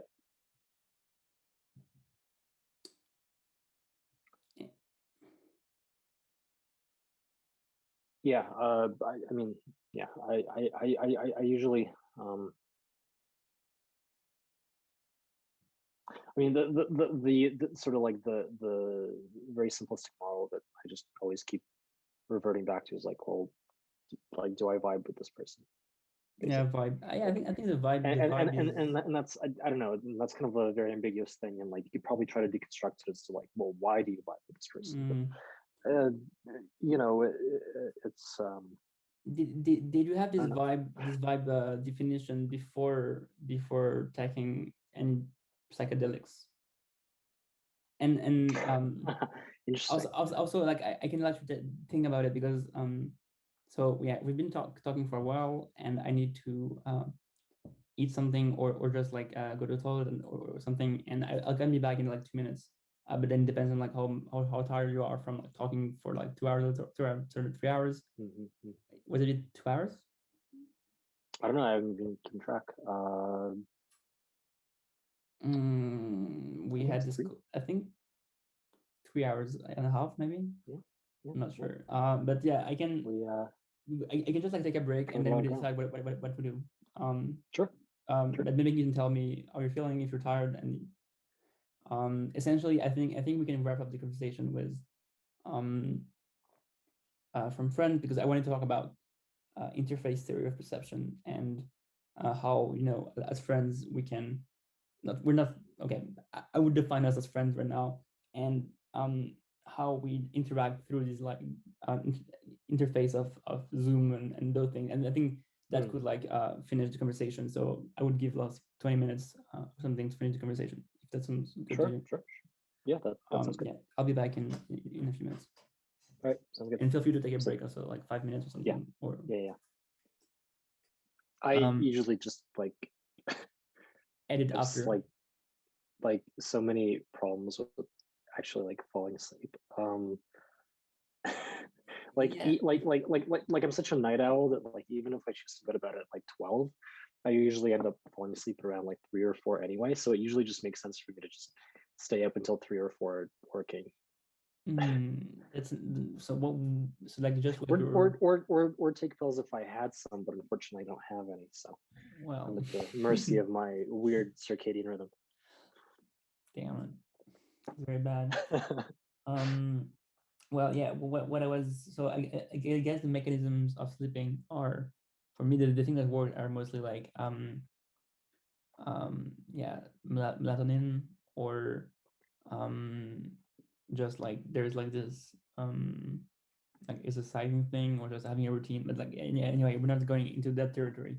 When I was cooking, I was just like thinking about like the word vibe, and because we were talking previously about psychedelics and how it connected to your willingness, not the willingness, but like attraction to vibe, and um I guess and my experience with psychedelics, my first experience was actually connecting to with random people, taking the same thing, and and and and I guess there's always so it kind of circles up with our experience right now, where we're like kind of in this traffic position where we need to like go to sleep or do other stuff. Where so whenever I took psychedelics, I would enter some kind of state where I wouldn't want to stay, because it was very cool, and we had like all this vibe going on, and we're like, oh, we're in the same room, oh, we're listening to this music, oh, we hope this stays forever, like this conversation or something. And and then at some point, the the effects go down a bit. They don't really go down, but they just like, you start being tired, you want to eat, you want to like, or maybe you have like an actual life with an actual job that you need to do, right? So there comes like the distinction between like vibing and like having fun with your friends, and then like actual real life. And I would have like this conversation with a friend who was like, oh, so do you mean like in actual life, in real life? Because there was like separation between real life and like life on drugs. um so yeah, I don't know how familiar this experience is to you. And so I just to finish the analogy for people who are not following, it's kind of we're in this end of a psychedelic trip, and we're deciding that we need to go to our respective jobs. I have a job tomorrow morning, and I'm kind of eating now because I realized that I needed to eat, as I would have done if I were on drugs also. Right. Yeah. I well, if you've ever been in that kind of experience, of course, one of the thoughts that you probably have immediately after having this kind of like, you know, experience where you just like vibe with the moment, and everything's like, well, how can this continue Forever. into your daily life, right? Oh, right. Okay. And that whole like, well, I mean, you maybe don't want to be high all the time, but that like kind of state where you're just in, you know, like you're sort of on the same page, and you kind of lose track of time because the thing that you're doing, in this case, either like having a conversation or like listening to some kind of So, music or whatever, that thing just, it's just so interesting, and it's so beautiful that it just kind of, you lose sense of like everything else, right? You're in this sure. like perfect flow state almost, right? So yeah, just to define precisely for people who are not, who have never taken it, which is quite a lot. If we take even like followers of Nick Camarada, I think only like maybe like 10% have experimented with it. So um, I would expect my followers to be much less. So maybe not much less, but like maybe like 1 to 10%. So essentially, your thoughts are um, very close to your emotional state, and there's no boundaries between your actual system 2 and your emotional level or system 1. And so essentially what you're saying about like this thing is magic and it's perfect and so on, I think it points toward having high emotional bandwidth, and you can feel what the other person is feeling very closely, or at least like have the you feel like you understand the other person Right. with every move. Like you say like thumbs up, and the other's like, oh yeah, thumbs up, and you're just like, oh, we Yeah, understand yeah, each yeah, other, yeah. and the nature of the universe. So It feels as if you're emotionally coupled. exactly, Yeah. which is like, I think we're pretty much the same as intelligent beings, right? We're the same consciousnesses, not the same consciousness, but like our consciousness work the same way, right? um and so that's like a way to like transition to your kind of post on interface theory of perception. I think we already talk about it, but um the thing between like our beings, our consciousnesses, and how do we interface with each other. So right now I'm talking to you, I'm like making some air vibrate, and then it goes to like electrical stuff, and it sends to Canada some waves, and then you're here vibrates, and you're like, oh, this is pretty good. And then there's like some dopamine or anything in your brain doing like stuff. And how obviously with like new tech we could make it faster and more high bandwidth, but obviously like I feel like it's very hard to communicate my emotions to you to my voice. Like hair vibration is very bad at it. But yeah, vibe. I feel like somehow vibing, taking drugs is higher bandwidth. I'm not sure quite why. Either just like we kind of are more emotionally capable, flexible to like understand what people are saying emotionally, so we react more emotionally to things. Maybe that's it. I'm not sure. Well, I think what you also tend to get is just a heightened, heightened sense of empathy and sort of togetherness, and also Right. just a heightened perception of beauty, almost like everything seems beautiful, right? Mm, Which is another and if you happen to be talking to someone, well, then that conversation is beautiful, mm. uh, and that kind of I guess adds to it. So Uh, how would you I know it's like a hard physical problem, and it's very hard to define in a sentence, right? But in this precise moment when you're talking to this person, what exactly do you mean by beautiful? Is it just like high like neurotransmitters, dopamine, or the things going on in your brain that like triggers the same parts of your brain when you're like looking at some art and you're not high? Like what? How would you define it if you were forced to? well, well, I mean, speaking just from like an experiential point Mm-hmm. of view, like I don't know how exactly all this stuff correlates to like neurotransmitters. Mm-hmm. But speaking from an experiential point of view, it's this. Well, it's a combination of different things. It's kind of like this sense of um, sort of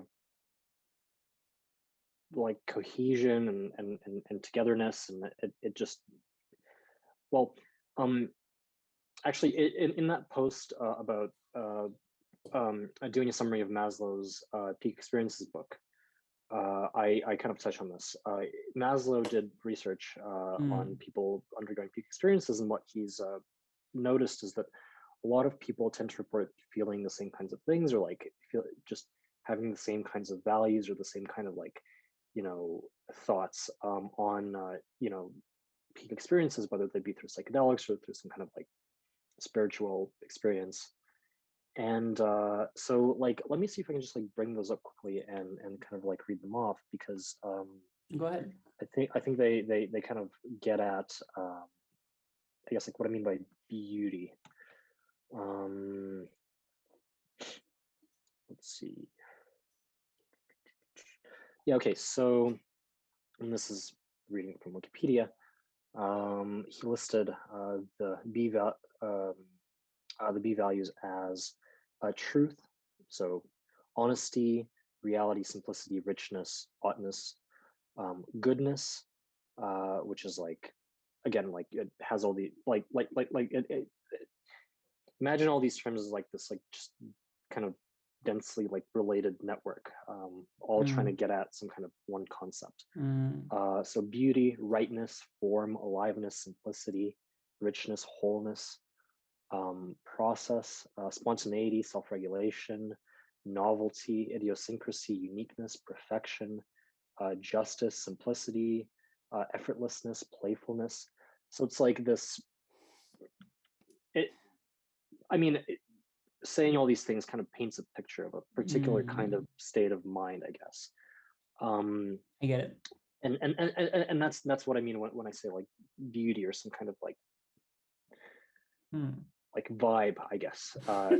Okay, Is that I'm really referring to to kind of this thing, like to like this thing that B you like values. define loosely by those words that. Yeah. And the interesting thing is, if you, or like anyone listening to this, is familiar with Christopher Alexander, Mm-hmm. the architect, he has a very similar concept that he talks about. He calls it the quality without a name, Mm-hmm. and it's this basically like this timeless quality that all um, sort of buildings that are built in a, I guess like in a proper way have.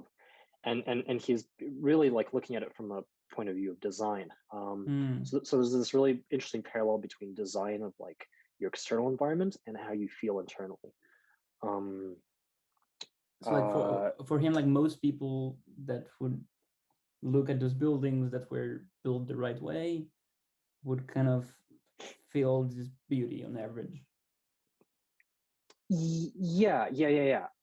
And like one thought experiment he, for example, would ask people is, um, does this room you're sitting in feel alive or dead? And he'd be like, like, yeah, of course, I realize that it's a little bit of a weird question, but like, okay, if you had to just choose one and say, what would you say? And That and most people would kind of converge on these things. It's like most people would really have an intuitive sense of like aliveness or deadness. mm, Um, and and that kind of, I guess, gets at this thing he calls equality without a name. But of course, the reason that he calls it equality without a name is because it's almost too specific to attach any sort of label to it. mhm, Because like if you say alive, for example, then you know it's a word that describes that quality, but not completely. Like it's not completely accurate, because maybe you're talking about like alive as in sort of biological, and right. this thing isn't biological, right? Mhm, Or you might talk about like wholeness, or like he brings up all of these other words, right, in the same way that Maslow does, and he tries to paint this picture, but each word is kind of elusive and it can't quite grasp at this thing. um sure. Yeah, yeah. I think yeah. uh, so. There's maybe we could call it the thing, which The is, thing, I like it. yeah, because my first trip I was um so so we kind of tried to build, so we were making a fire inside Oxford, so instead of like a simple kind of near a lake or something, and then in the morning it started to be like some gooses or animals like waking up, and but we felt like this was all our territory, and we were like unified to like this kind of thing, right? So this thing we're pointing at, where we're just like feel this kind of coherent and unified thing. So, and we decided to call it, um, I think, Yesterdom.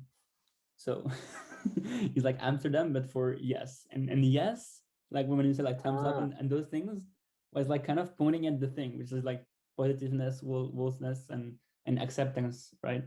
And we built the entire like kind of environment around this concept of like yes, meaning like, oh, I'm talking about the thing, which is like the universe, or like everything.